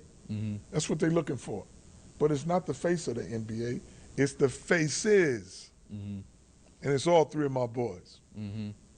That would be crazy. Yes. That would be crazy. Now, can we talk about when Lonzo gets drafted? Lonzo gets drafted to the Lakers. Steps into a pretty big spotlight. Being like yourself, you're from South Central LA. Right. You're living out in Chino. Lonzo gets drafted to your home city. That must have been just like it was written in the wall. Like it was written on. No, written I in knew that was stone. going to happen before it happened. Yeah, like That's it what I'm was- saying. So it it wasn't was- no special thing to Like me. it was prophesied. Yes, like, of course. by the great LaVar. Hey, don't hate prophesied me that. because I'm always right. Don't hate me because I'm always right, man. They didn't think that. Because I always said, you know. Son, That's one thing to say, but nigga, they are gonna hate you because you right. They don't want some nigga that they not making and breaking bread with. To obviously you make money when them niggas are on your team, sure, but it's all about control. This is all egos. These people at the top that are probably ran by the noses, and if you don't know who the noses are, they flag got a star in it. When you are trying to break bread with them and they not controlling you, if they can't make you get on your knees, you got a problem. You know what I'm saying? When you really start looking into it, the noses control a lot of everything we got going on.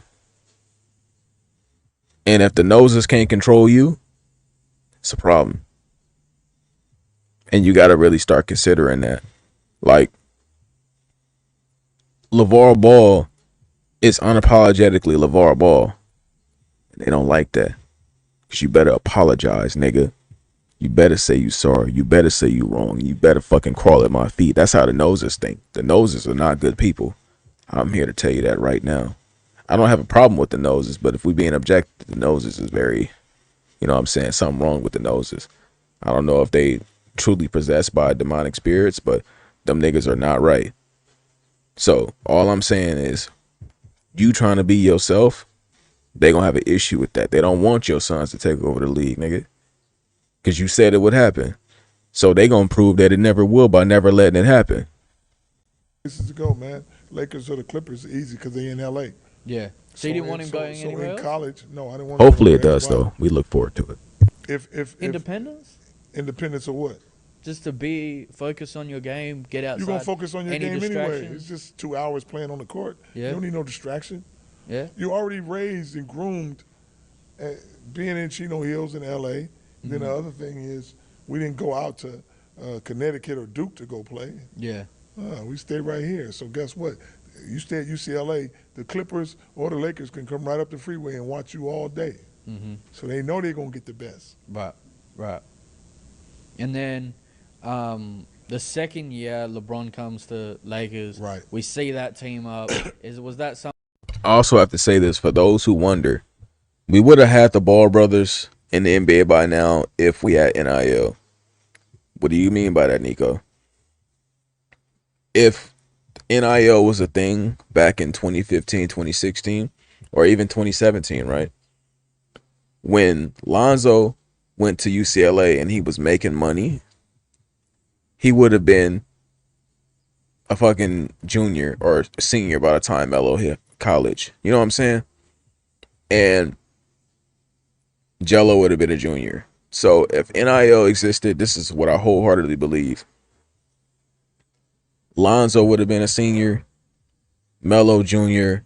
I'm gonna say Jello junior, Melo freshman. We would have got the Ball brothers in college. Potentially could have taken over the college scene. Since that's under the NBA's umbrella of what they have acceptance for, what comes next is, okay, we can try it in the NBA because this came through the proper channels of what we expect our league to do. Niggas, they don't pick up good niggas off the street. Why? Because it's not the proper channels. It's promotions, what they promote. They don't want you to think that you can go do this and then just play in the league. They used to be like that, but, you know, the noses run the league now at a different level. But what I'm getting at is, if that was the case and they had that NIL money, I think Lonzo still would have been an early pick because he would have been in college simply because of the plan of playing the Ball brothers at the college level. Still would have went number 2 to the LA Lakers, if not number 1 by the time he came out, because we was ass for a long time. We didn't win till we wouldn't have got AD, Bron. He probably would have still came, but I don't know if we would have got AD. Shit like that. Jello would have went there. Melo would have went there. We would have had an entirely different reality simply because of NIL. But because there was no NIL, we trying to get the money as fast as possible. Everybody one and done. Something that benefited Zoe's game? Nobody going to benefit Zoe's game except for Zoe. Yeah. So it don't matter who comes there. And like people got mad and started talking crazy, saying, man, LeBron coming in. Why he didn't come before my son came to the Lakers? Yeah. Exactly. Because I don't think I still don't think we've seen the best of Zoe. Because he was playing with Kyrie. You go and You can watch some certain games and see. Yeah, like we've seen glimpses, but I think Zoe, when he does have that breakout run, when he does get a good run at it, and feeling healthy, mentally good, not really worried about anything, just out there loving the game. I don't think we've seen that yet. And when that does happen, because you've seen it in rare occasions. Yeah, because and this is what I'm telling you. The success that he had, that's when you've seen it. Reason being, one time in New Orleans, the coaching. Second year in LA, 50-50. He gonna do what he do. A little time on the Bulls. Now, like I said, Cleveland was the worst place ever for him to go. They had a championship team, but they had the wrong mindset. If you want somebody to push that ball up the court, you had Lonzo playing his worst basketball ever, which is you got him running to the corner to shoot. He gonna go 1 for 30. You know why? Because he never shoot from the corner. yeah, He shoots from the top because he's playing a point guard spot. You throw it to the corner, and they throw it back at that angle. So at the angle, the top right here, and the other angle, he's going to be very good. yeah, And coming off the bench is the worst thing for Zoe. yeah. Reason being is he makes everybody better. He's a true point guard. If you want, not even being a true point guard, but if you want, let's say you want defense, you get that guy off the bench, say, hey, man, stay in front of that guy. You want a rebounder, you need some more rebounds. Big fella, get up in there. You need a shooter, three-point shooter. Come on over here and do this. How do you say, Lonzo, go in and make the first team better? You should have started with him. Yeah, If that's your skill is to make everybody better, how can you come off the bench? You can't. You can't get in the flow of the game. That's not what you do. Yeah. And that's why it was so raggedy over there at Cleveland. The mindset and the coaching. Yeah. Because I think as soon as we get that opportunity, as soon as Zoe gets that opportunity, As soon as he get that it's gonna opportunity, be- like I said, I see it with two folks. Like I said, Charlotte should make their mind up and go ahead and do it. yeah. So we're waiting on Charlotte at the moment. Man, I'm telling, they should make the right move. You Yeah. got Melo, and then Jello will stop rapping and come over there and show him how to shoot that ball. No, we don't want Jello to stop rapping. Yes, but this is what I need want that though. Jello music. I want that guy to. I want him to stop rapping. You can play a game. That means stop. Hey, nigga, I don't know if you on code for real. I don't ever want to hear Jello rap again for the rest of my life. I'm not saying some of the music ain't good. I've been listening to that A recently too. It's a pretty solid song. That nigga's a hooper. You think I care about Jello because he make music? Nigga, I just listen to Drake. If I want to listen to a light skinned nigga rap, no. Oh, and talk about toughness. I want to see this nigga shoot that ball. I want to see that nigga run a fast break. I want to see that nigga pull up from 35 feet. I want to see these niggas hoop. We not watching them hoop, so this shit is, that's why I'm doing reactions here, brother. This is the only way I can get my hit a crack. My dopamine is not being fueled properly. We watching one nigga rap, Zoe got cut, and all we got is Melo. And he on the Hornets, and we don't truly believe in him even though they winning. We just, I don't know, it's a wild card. Them niggas have never been good. So we can't really invest our time in it. If they pick up Lonzo, I promise you, nigga, I will become a Charlotte fan the same moment I read those words. Because I know what's coming next. You got to get Jello back. But until then, bro, we are in disarray. We are the Elden Ring. Our ring is fractured all across the world. We got to bring these pieces back together. The Dragon Balls are scattered. We need them back. For a minute. Yeah. And then after the game, go rap again. Yeah, just for those 2 hours. Just stop for just those fucking 2 hours. But it's not even about him stopping. It's just doing other things. You can do that yeah. if you hooping. Because if you rapping, you can do some stuff in the studio anytime. You can write anytime. You're on the road. So you got the off season, set up something like that. But if you got Melo and Zoe, this is what I want on the Clippers. Because we'll start a whole new regimen over there. Now Jello was right there. Shoot, them three boys together, it'd be the real deal. The real deal. Yes. Ball family are going to take over the NBA. Come on. Easily. Easily. Now, when we talk about media, obviously you are I have to say foremost, you're the king of media, of, you know, whether it's your own saying or whether it's just believing in yourself. You've done a whole bunch of stuff in the world of media, whether it's WWE, you know, getting out there, whether it's going toe-to-toe with some of the best presenters, some of the best journalists and analysts. Like you've gone toe-to-toe with Shannon Sharp. You've jumped in an ice bath with Kevin Hart. You've gone toe-to-toe with Stephen A. Smith. Is there any, when you sit in those rooms, and you speak your mind and you speak your truth, did that help you? Did that help your boys? Does that help my boys do what? Does that just help you reinforce your opinion, reinforce your belief in your boys to the world? I don't think it helps anything. I think it just does what it does. Yeah. And it keeps you being a conversation piece. Because somebody going to have something good to say about that or something bad to say about it. So that's all it is. But it ain't going to help them. That's definitely a crazy question. Because That's just for publicity. Me, if my dad was to do something like that, like get on and really fight for me publicly, outspoken like that, I'd be super proud. Well, I'm gonna be like that because outspoken and the things that you say like that because they mine, they my boys. So why wouldn't I be like that? You know, it's very simple. Yeah. Very simple. I believe in my boys, they believe in me, so it ain't no breaking that bond. So it's kind of like paving the way for the boys to just come through. It is, I'll go through these but hard yards. it's also very good because it's like, you know what? If you guys like entertainment, just look at me. But if you watch basketball, look at them. Don't worry about what I'm saying. Yeah. Yeah. You see what I'm saying? So it's a lot of stuff. So it's kind of like let's take some exactly, of the but attention, sometimes take it's some of the even bullets. better. Sometimes where they just commenting and talking about me, and just let my boys play. Don't worry about them. Now your boys are obviously you've instilled confidence in your boys Right. ever since. So there's nothing nobody else can say that's going to Exactly. affect them, that's going to, Exactly. anything like that. Was that always kind of the vision for it? Was it, all right? Well, like, yeah, let no, me- no, no. was It has to strategic? be like that because of the platform I put them on. Yeah, yeah, You know what? If I don't want them special, I'm not gonna put them in front of everybody and teach them nothing. yeah, yeah. I'm just let it flow and keep it easy going and not saying too much. Mm-hmm.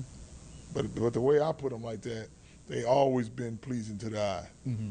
Now, obviously, those experiences I just talked about, the WWE, Right. the the Stephen A. Smith, the Shannon Sharp, the jumping in the ice bath, that was hilarious, by the way. Right. Is there? It could be a different one, but is there any of those where you look back on it and you're like, man, I really did that? Like, I really jumped in, I really sat in that ice bath, I really got in the middle of the ring in WWE, took my shirt off, had my back out in front of 40,000 people. Do you look back at that stuff like, I man, don't look back at none of that that stuff, was man. fun. I just do what I do and keep on moving. You just keep moving? Yeah, I don't So look what's back next? and be like, man, wow, I did that. No, I'm not that type of person. Yeah. I'm gonna do what I do at the moment, just like that. Do you look forward? Or do you just stay I look present? forward, man. Mm. And like I said, I just keep going forward, and I don't worry about stuff behind me. Yeah. I just go ahead and do it. What do you see when you look forward? What do I see when I look forward? I see a bunch of people out here listening to what I'm saying. I see that black ceiling. And when I can't see nothing, when I'm blind, that's when I start tripping. Yeah. When you're blind. Other than that's that, when you start everything in front of me, I'm good. Now we talk about like brand ownership. Why build the Triple Bs? Why do it the hard way? Well, what do you consider the hard way first? Well, you would have had so many people throw all these great deals, and I put that in quotation marks because we all know what a great deal is. Uh-huh. They make it look like a great deal. Do this, you need to do this, we need to push you this way. Why be resilient and say, I'm Well, going to it's- make the it's- Triple it's- Bs and I'm going to do it this way? It's not even being resilient. It's just doing something different. That's not being resilient. People used to say, big baller, I like how you go against the grain. Mm-hmm. And I'd be like, nah, I ain't going against no grain. If everything is flowing this way, why would I go this way? Right. I'm not going to do that. I'm going to create my own lane so I can stop. I can go sideways. I can do whatever I want. Mm-hmm. And that's the thing right there, as far as creating your own lane. But this is what you can't That just say. means I'm you're not part of following the no matrix. rules and you don't have a plan. Mm-hmm. Trying to make your own matrix. So it's not negativity. It's just me doing something outside of the norm that people be like, wow, that's hard. Yeah. No, it's not hard. It's hard if you can't accomplish that. Yeah. But if you built for it, there's no time limit on it. Mm-hmm. That's what I'm trying to tell people as far as like they say, the sacrifices and the stuff you do in LaVar is different. No, it's not no sacrifices because I'm not doing something in order to do something else. Mm-hmm. It's just something that I'm doing because I want to do it. Mm-hmm. And that's where I come with the saying, are you built for this? Mm-hmm. Sometimes you might have to go a year. Sometimes you might have to go 10 years, 20 Mm-hmm. years. But it's all what you built for. Mm-hmm. Now, before I throw it to the audience, what does sitting in this store, what does it represent? What does the Triple Bs represent? This is the very first. I think it Triple B just store in I think the it world. represents just progress. Mm-hmm. It represents progress from people's view, Mm-hmm. which is you can't even write this story. Here's his father who raised these kids and put a store in the same place where he raised them. Mm-hmm. Who doing that? Mm-hmm. So you can get these haters to be like, hey, ain't nobody buying Triple Bs, ain't nobody doing this. We were still online. So Mhm. to come from online to selling stuff to also having a store in a nice mall with marble floors and beautiful looking store, Mhm. it's for the folks on the outside. Said, damn, we didn't know Triple B was still going. But Yeah. now you can see it. It's the only one in the world. Mm-hmm. Since I'm not a publicly traded company, I can open up wherever I want, when I want. Mm-hmm. Because I don't have to sit down in no board meeting and say, you know what, let's open up in all the big cities first. You're the owner. Man, so I'm going to do whatever I want. And that's why when people see me down here, they say, hey, Big Baller, what are you doing here? Mm. It's my store. What about the signage? Like we've got history on the walls. Yes, You've got the boys' logos up there yes, with the photos of them in their Chino Hills uniforms. right. Like of the last time the boys was all together. That's You've got the it. family photos up there. You've Yeah. got the magazines. There's the Pelicans jersey. There's New Orleans. history Yeah. everywhere Yes. around this store. What can we expect, like, you know, it growing from there? Like, what's something else are we going to put on the wall? Do you have any visions for it when you look Well, forward? it's not even about stuff being on the walls and all that. What it is when you come to this store, it's got to be an experience. Yeah. So that's why people will come from different areas and different places because they kind of grew up watching, the Ball in the Family and things like this, watching the boys grow from a certain age. So the history that's in here, this is what you're not going to do. You're not going to go to no store and basically see the owner there every day Yeah. because it got to be set up like that. If this store, if I put it in a big thing, talking about, I'm trying to go to Beverly Hills, I ain't driving out there every day. But the way I set it up, I play backgammon dominoes, that's down there. I play folks in that. Yeah. I got my pool table put over there because I play pool. So the You good at pool? podcast is here. Why? Who puts a podcast in the store? You gotta be a bad sucker. This sucker gonna be in some goddamn studio or in somebody's garage or bedroom.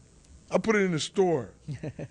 Now on That's that, the big baller style. We got the Big Baller podcast. What's the vision? What's the vision with the Big Baller podcast? Because I'm looking for an excuse to come back to LA. Man, well, you got to come back. The Big Baller Podcast just gives me a platform to say things. Yeah. And I say things anyway. But I love to talk to people. So people keep thinking, most podcasts, this is what you do. You see who you can get on the podcast. Mine going to be a little different. I'll podcast anybody. Yeah. You can be in my store, and I'll sit you down and say, man, why are you in the Big Baller Brand store? So that's the special thing that could happen. Somebody might be walking in here and be like, wow, I was on the Big Baller podcast. And be like, how? Well, he just picked me out when I was just going in here. So is that it's what different people have guys. to do to get on the Big Baller podcast? Is No, come in I the just store? have to select you to be on there on the fact that I am so diverse. Yeah. I can talk about anything. So you're gonna make that. from being, I can ask people like, man, why do you invest so much time in your kids? Right. What is the question? What is the answer to that? You don't have any kids, do you? Nah, not that I know of. Not that you know of? No, I'm waiting for the Okay. email. It's Oh, probably okay. somewhere Well, away. you be careful, man, because I don't want you to have all them women like Jello and you be on a different stage. And this will be the last time I see you. Yeah. But I'm just saying. Hey. No, I'm sorry. I had to pause for that one. This will be the last time I ever see you. Hey. Well, hey, you gonna be mad at me, huh? Well, not right now. That means I gotta get my LaVar Ball connection built now. Cause I might be like Jello, man. I'm sorry in advance. Anything from raising an athlete, being an entrepreneur, having boys in the pros, training them for that. I can talk about everything. Parenting, business. It I'm not like Jello yet. Let's make that clear. But I might become. doesn't matter. And when you're so diverse like that, you can talk about anything. I asked some kids the other day, I said, man, they came in here, and little youngsters, and I said, they was looking at my gear in here, and I said, how do you get that big baller? I said, if you're not a big baller, you can't shop in here. And they automatically think, I don't have no money. Yeah. No. You got to understand what a big baller is. It's the mentality. Yeah. How you going to get this $200 jacket with no job? And I ain't saying steal it or hit somebody upside the head and take it. No. What I'm saying is, what are you going to do to get this? I can tell you an easy solution right now where you can get a $200 jacket with no job. Go collect $2 worth of bottles and cans every day for 360 days. You got about $700, so you're good. And then you're good. And then you Go buy that. And people be like, oh, I saw him in the trash yesterday. I saw him in the trash the other day. He always in the trash. But now you're walking around with a big baller jacket that you bought for $200. Exactly. That's what I mean. If you want something of value, you're going to have to work for it or find a way to get it. That's being a big baller. Working for something that's valuable to you, and what do you have to do to get it? Yeah. That big baller mentality. If you don't have that, what's the purpose of coming in here? The Big Baller mentality. Exactly. Do we have any questions from anyone? I'd like to sort of talk about what's next for the brand, what's next for LaVar, and what we're looking What's next for the brand? What's next for LaVar? I think that's two different. Is that two different questions? Let's go. What's next? What's next for LaVar first? What's next for What's next for LaVar? LaVar? What's next for LaVar and what's next for the brand is the same thing because the I same am thing? the brand. So whatever I do next is going to Ooh, hit him with a be involved bar. with that. Ooh. As far as I will be having a book come out, I will have a documentary come out. I got a nice team right now. One thing I never had was a foundation. Yep. Now, a foundation allows you to do a lot. I will say, if it's not copyrighted and we can watch it, we will be looking at the documentary if and whenever that comes out. Just stay tuned for it. Tomorrow, what we'll be watching is a little, even though we've seen it like 4 times by now, a little mansion. We'll look for the entire, I guess the progress he's had on it now, the basketball court, all that. That'll be tomorrow's stream. Lot of different things. And now I got some people. One of my guys' name is Greg Ruffin, another one's Tony Cole. They handle that for me, which is it's another lane that allows us to help people, but to also run the foundation. It's called Triple B Cares Foundation. Triple B So, cares. Triple B Cares, man. And It's these good, guys Dusk. and put me in a lane that I knew nothing about. But it's very good because we helping different places, different foundations, different people. It's a different way to move. Yeah. And I think everybody that's on a good platform and makes some money has a foundation. And nobody ever told me that. Coming from LA South Central, it's like, why? Yeah. Yeah. But it's a certain way that you do things. That's why you had these. Also, I want to say this because as men, in a lot of our lives, we don't ever get love and we don't really get help.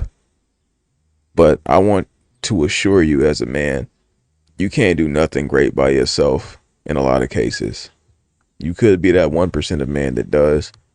Most people have some level of support system, some level of help, and do not feel bad and ashamed to ask for help. Just follow through on your end and work your hardest for what you're trying to achieve and bring to the world, so that when people are giving you help, they don't feel like, why am I helping you? Be genuine with your approach and put yourself in a position. Don't be no scamming weirdo ass nigga. But if you got a plan, an idea, trust me, help is not a problem. Most people who have made it in the world have got help. Different caring foundations and stuff like that, but they put me in another lane, so I will be doing some talks and watching games and dealing with people because they selling uniforms and stuff to schools and universities too, and setting up camps and just fundraisers and all this stuff. So it's a good thing because I love dealing with people. Yeah. Yeah. So this is one of the best things to do it on a proper platform and doing it the right way. That's right. And you have a wonderful team around you that Yes. that is able to support your vision. Right. But then also educate you on Exactly. a few things that Yeah. and then you can go off and run with that information. Yes. Is that something that's taken its time to put together, or? Well, or you is know it what? just I whoever's consider coming on? myself the luckiest guy in the world, which I am, and they just fell into my lap to give me that to go forward and do some things. It's like some of the people that's coming into my life now is a little different. Yeah. So that's why I look at it from that aspect to say, you know what, we was good with a raggedy team, and now we got a good team where everybody is staying in their lane doing something. So it's a beautiful thing, man. I can't wait to see. With the Triple Bs, it's not. But hey, if y'all here and y'all still watching, appreciate y'all. Thank you. If you find my sometimes commentary, I actually am not saying much in this moment because he's saying shit that I haven't heard before. Some things I'll comment on, sure, but I'm also watching as a viewer. But I will give my concise sometimes. Hit the subscribe. We have been doing ball family reactions. They active in a media game again, so I'm active in a media game again. So much love to y'all. I also wanted to add this in. This is what I paused for. How much money do y'all think it'll take to get LaVar Ball and Allen to talk? How much money we gotta raise to get them in a room, hash it out, talk, and come to a level of respect and understanding and maybe potentially work together? I'm not saying it's possible, but I don't know 100% what went on. All I did was watch some behind the scenes tapes and interrogations and whatnot and all that. I haven't commented on them because I haven't lived their life enough to comment on it, but I will say I would love for them niggas to just talk, whether they never talk again, but to get that shit off their chest. And if they can make magic together again, do it. A monetary thing to me. I just want to see how big I can make it. Yep. So it's not like somebody come and say, you know what, we'll give you $2 billion tomorrow, LaVar, for the triple Bs. I would be like, nah, I'm cool. Everybody else be like, $2 billion? I'm just another brother with $2 billion. Then it goes down from there. Yeah. So I'm going to be good. My boys going to be good. Their kids going to be good. But the ones after that got to work. Yeah. I want the generational wealth. If I keep my company for $2 billion and then it makes $6 billion the next year, $8 billion the next year, and now I still got it. So I just want to see how big I can make Big Baller Brand from everything. Yeah, see, big ball. I'm waiting for the Big Baller store to open up in Perth, Australia. That's what I'm that's saying. That's what I need. But anything with the store, like I said, it's the only one in the world. And my concept is to do it kind of like McDonald's and franchise it out. Yep. But I want to deal with all the people outside of the country. Yep. Dealing with Australia, Lithuania, China. I want one of them to have it before the U.S. Yeah. Because then they'll be dying for it to show how global we are. To have most people are going to set up everything in the U.S. first and then try to go outside the country. I'm going to do it in the reverse effect. Do it reverse. So Australia, wherever, I'm going to get with that first. But what I noticed about that, and that's what's very interesting, is we talked about earlier in the podcast about how the building blocks of sending the boys to Lithuania, sending them to Australia, and then now how that's worked in turn of, all right, now we've got this brand, let's backtrack, and this is a market in Lithuania now because we built that brand familiarity. This is that market in Australia now because Australia is one of the biggest fans of LaVar, one of the biggest fans of the Triple Bs. So you've kind of built that track. You're just kind of going back through your tracks now. Yeah. To make that legacy. Exactly. And that's why this first podcast ever, it ain't from somebody over here. It's from you coming all the way from Australia. Yeah, different. Because I look at it like that's different. I can get the local guy to do it right here. Call him, see what we can do. Let's do the first one. But for you to travel so far and do that, that means more to me. Last time I came out to your spot in Australia, and they had some what they call indigenous dancers. Yeah. Them guys was dancing for the Big Baller. Yeah, we had the I'm like, man. Institute of Indigenous Sport and Wellbeing. We had the guys come out. Yes. And they put on a show. They put on a hell of a show, man. Hey. Probably some Samoan niggas. What is it? You're on the other This side. some type of Polynesian. I'll tell you exactly how I felt. I thought I was the most special man in the world. Getting somebody to come dance for you. You can't pay half these chicks $200 to dance at a strip club. I didn't have to pay nothing and got a whole team dancing.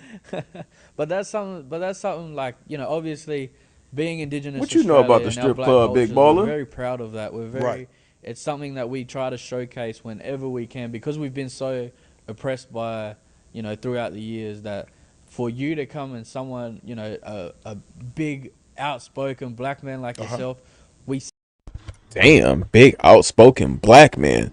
Nah, all jokes aside, them niggas talking about being oppressed. Nigga, if I'm not mistaken, whatever Polynesian island you from is still alive. The only one that's sinking is Niue.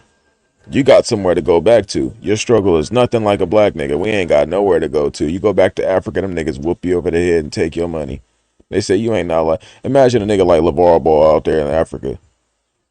Them niggas will rob him like the monkeys do when you go on a tourist vacation. Niggas is still all. They'll knock the Sonic coins out this nigga. Take all the bananas. See you and we see that power that comes from you, and that's something the boys at the drop of a hat, 2 days notice. Was it a 2 days? A day notice? 2 days? Where they were like, what? We can come and show our culture to someone from America, and then we says, all right, we can't say who. Then we said it's LaVar Ball. What? And then we put all that together. Wow. And that's something. Hey man, I appreciate y'all doing that. Like I said, man, I look at it from a different aspect as coming from LA South Central. Who else is gonna do that? And you gotta be special for somebody to really do that, I didn't see them say, hey, Snoop Dogg, Ice Cube, y'all come down here so we can dance for you. By the way, I have to make this clear. for anybody that might be Polynesian viewing. I only say this because I've been to New Zealand. I've been around a lot of Polynesian people, and they got the nerve. They was calling themselves black. Ain't shit about you, black, my brother. Your island is right there, and I seen it. Ain't nothing about it black. All I'm trying to say is they have a different struggle. They can't sympathize or empathize with anything we got going on in America. It's not the same as anywhere else in the world. Not at all.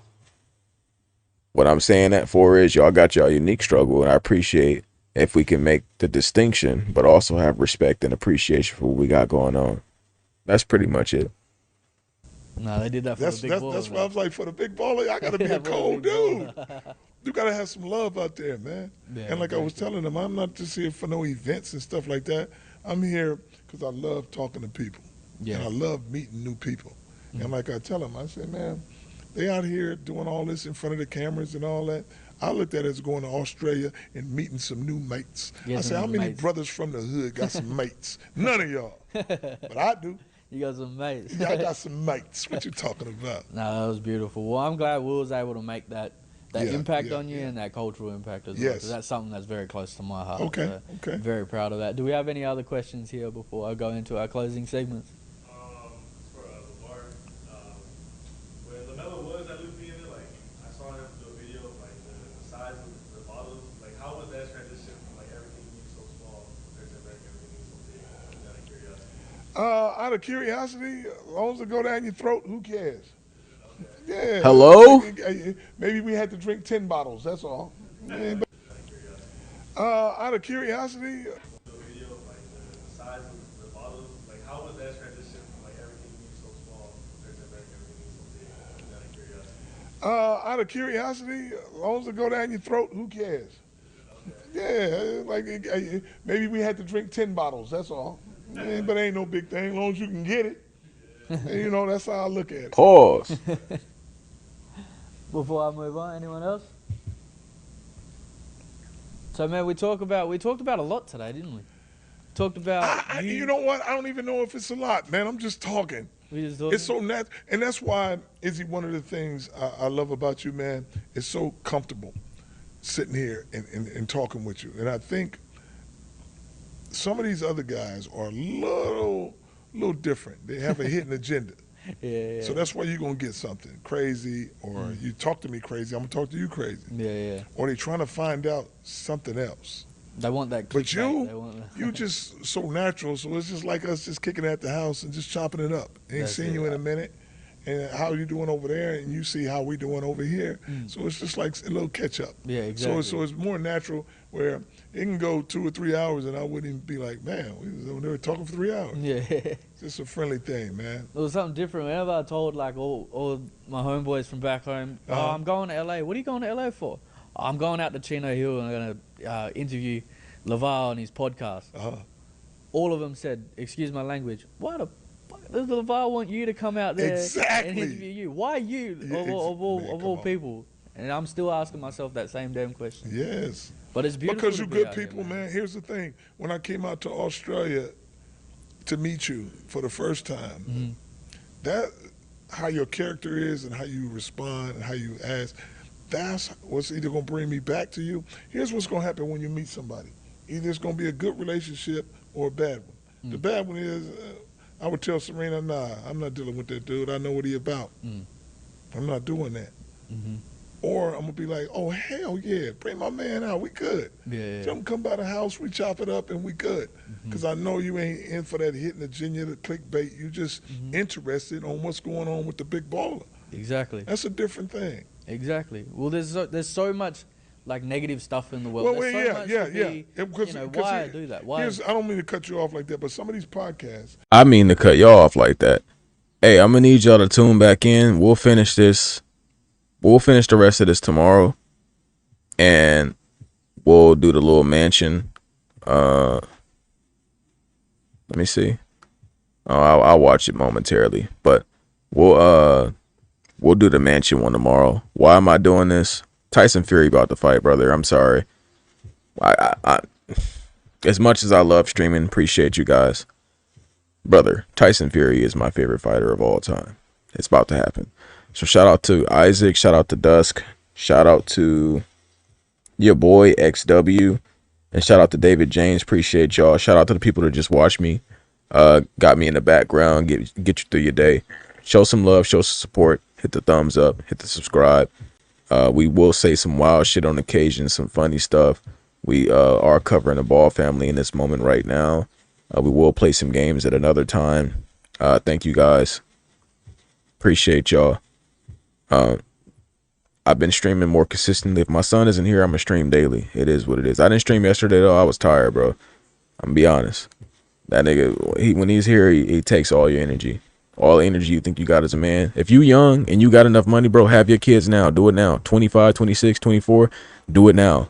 That shit is not easier when you get older, trust me, especially if you want to be an active parent and you don't want to sit there and take a bunch of caffeine and drink a bunch of monster drinks and Red Bulls. If you want your heart not to burst in your 50s and you're not in the best shape, start working out now if you're going to plan to have kids older or have your kids younger. Point is, I'll catch y'all later. Tyson Fury finna fight. Maybe I'll stream after. We'll see. Peace.